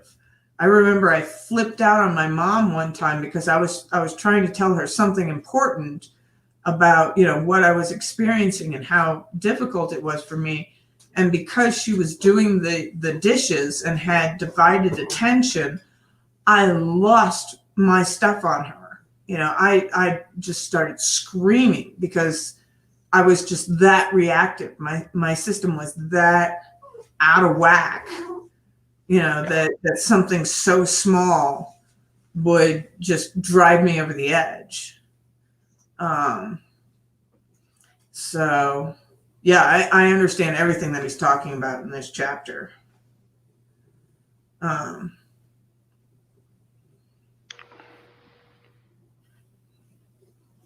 So now the mall is tagged. This is after she goes to the woman in his example. This is after she goes to the emergency room thinking she's had a heart attack, but it's just a panic attack. But because she went to the mall, so now the mall is tagged as too dangerous to approach, or for the budding agoraphobic has labeled herself too fragile to approach the mall. Perhaps that is not yet taking things far enough to cause her real trouble. There are other places to shop, but maybe the nearby supermarket is mall-like enough to trigger a similar response when she visits it instead and then retreats. Now the supermarket occupies the same category. That's the cornerstone. Then it's buses and taxis and subways. Soon it's everywhere. The agoraphobic will eventually become afraid of her house and run away for that if she could, but she can't. She's stuck in her home. Anxiety-induced retreat makes everything retreated from more anxiety-inducing.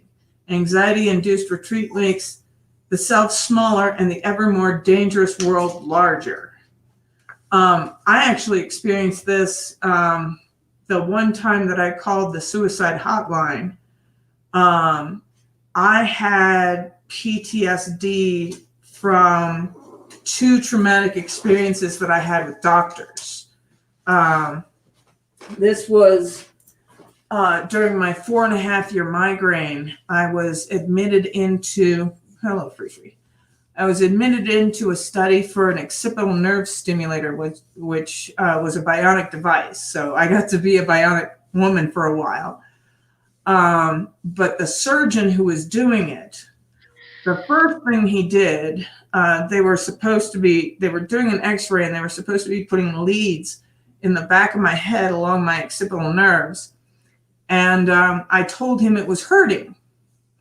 And he didn't stop.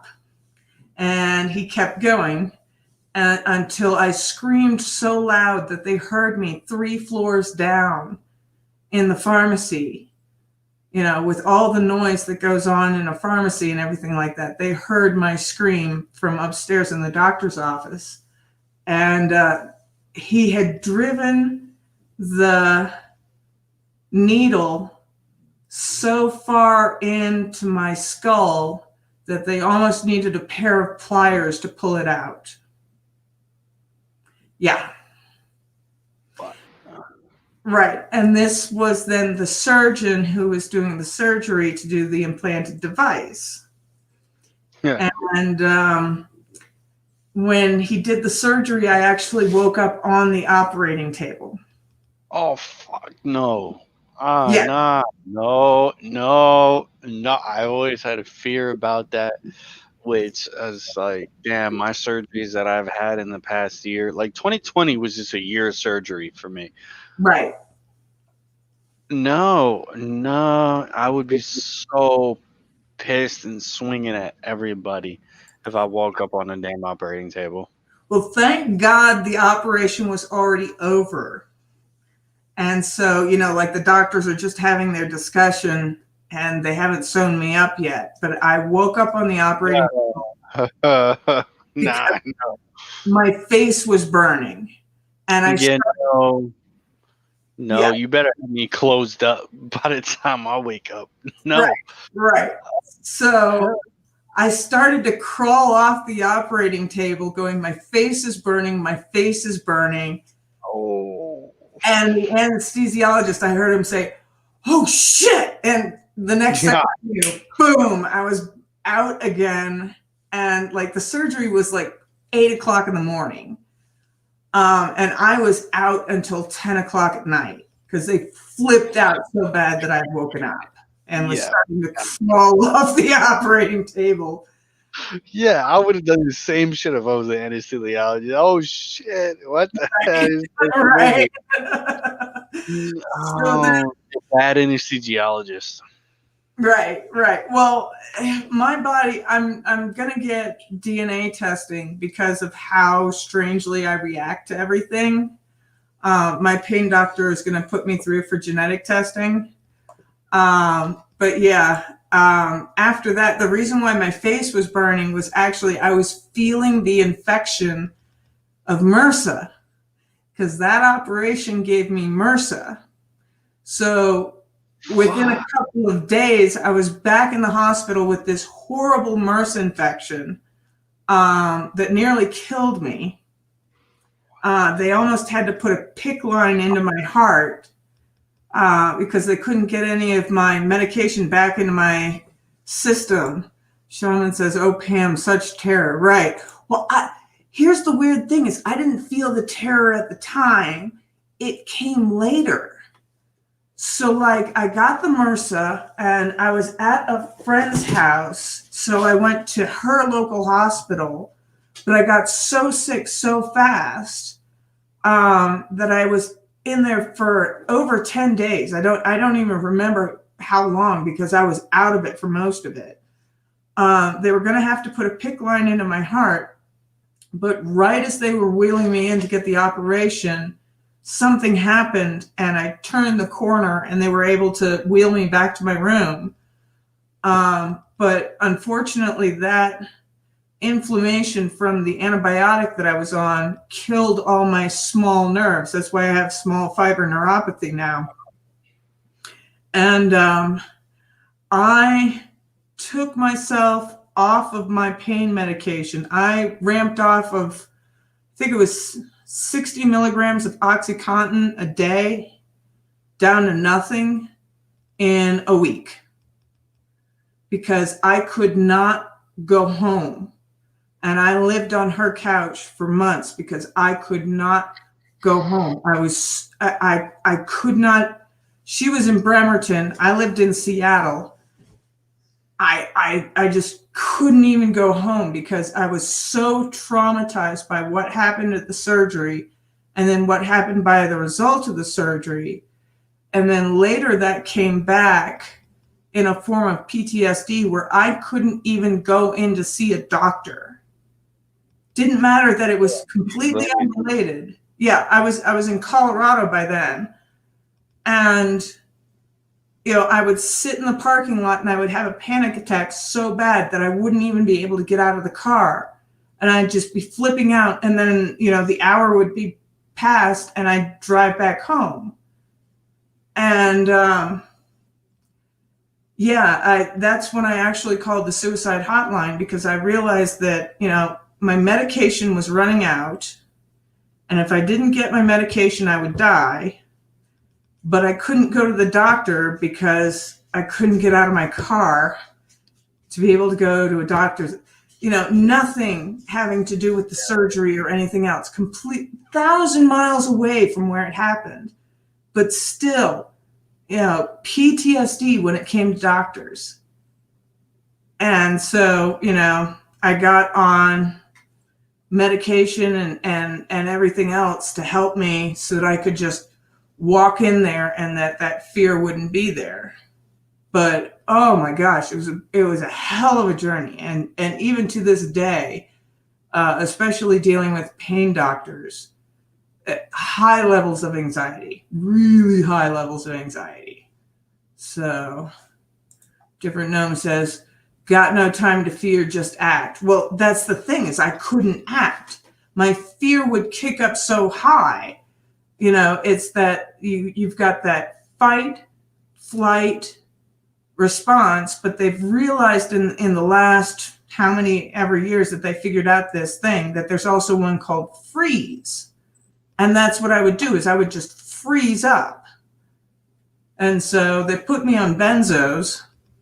But the funny thing is that I'm so sensitive to benzos that I would take, they gave me the 1 milligram pills and I would cut those up into quarters, and it was 0.25 milligrams was all I could take. But that was enough to keep that, fear response. Praying Mantis says the fear shut you down. Absolutely. Absolutely. And I would just sit there just terrified in the parking lot. So, Different Gnome says, bad timing. I was referring to where you woke up on the table. Yes. When you said you weren't afraid during the act, but rather got the fear later. Yeah. Well, I was so out of it because of the anesthesia that all I could do, the only thing that I cared about was that my face was burning. And I didn't know why. So, it was very, very groggy, very dreamlike that I experienced that. But yeah, I mean, to this day, I have, PTSD when it comes to doctors. The doctors terrify me. Same. Very much the same. Even though it's worked out relatively well, I'm always on edge. Yeah. Always on. I don't know what happened the last time I came out of surgery. I ended up back in the ER and I almost died. Yeah. It's not even figuratively speaking. They told me, is like, oh, your liver and your kidneys are on the way out. Yep. Like, you're dying. If I didn't get to the hospital when I did, I would have eventually died. So, yeah. And that just colors everything going forward. Yeah. It's like, holy shit, I'm about to go through this again. You gotta be shitting me.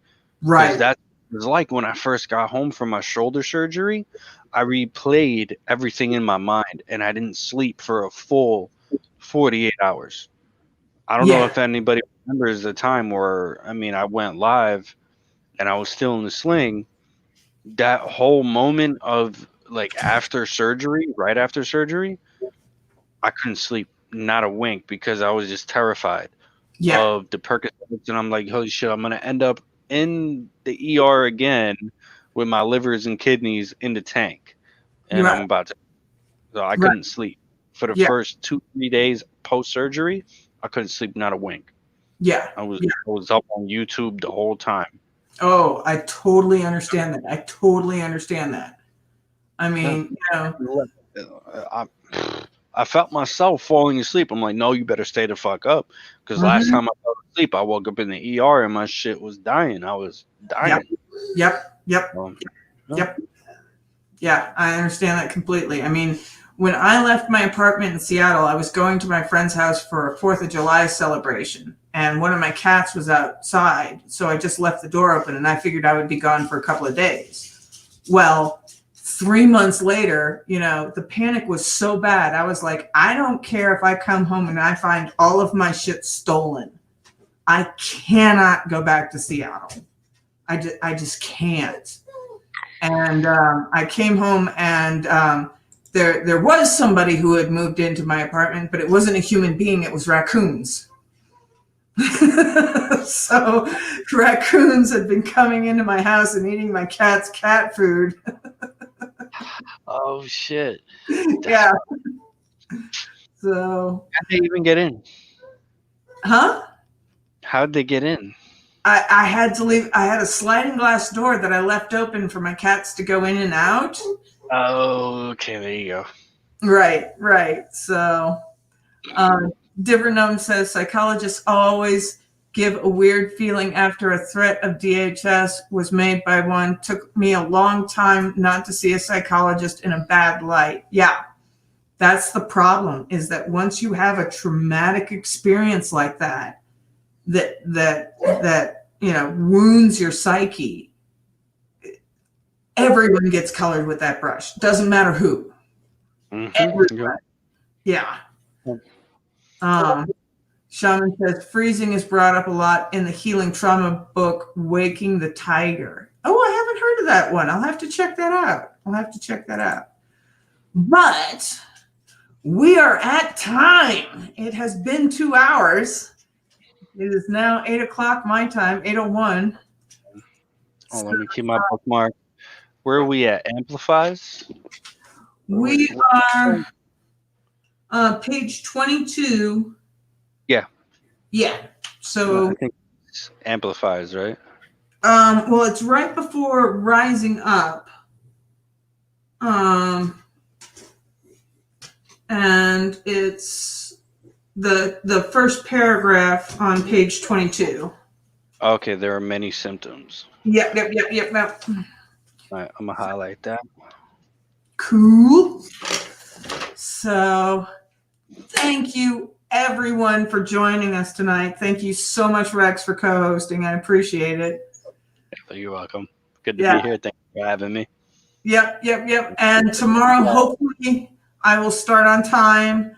Hopefully the pain won't be as bad because the snow will already be here. And Shaman says, Waking the Tiger by Peter Levine. I will definitely check that out. I think I have some Audible points left, so I will go and purchase that with my Audible points. But bless you everyone for being here. Remember, smash that like button before you leave, and we'll pick it up on page 22 tomorrow, or not tomorrow, but next week. And then tomorrow is the continuation of the Bible study. So Praying Mantis says, thank you both. Love you guys. Love you, family. Cool. Yeah, there is an audiobook. That's awesome. All right. So you guys have a good rest of your night, and I will talk to you later. Bye. Yes.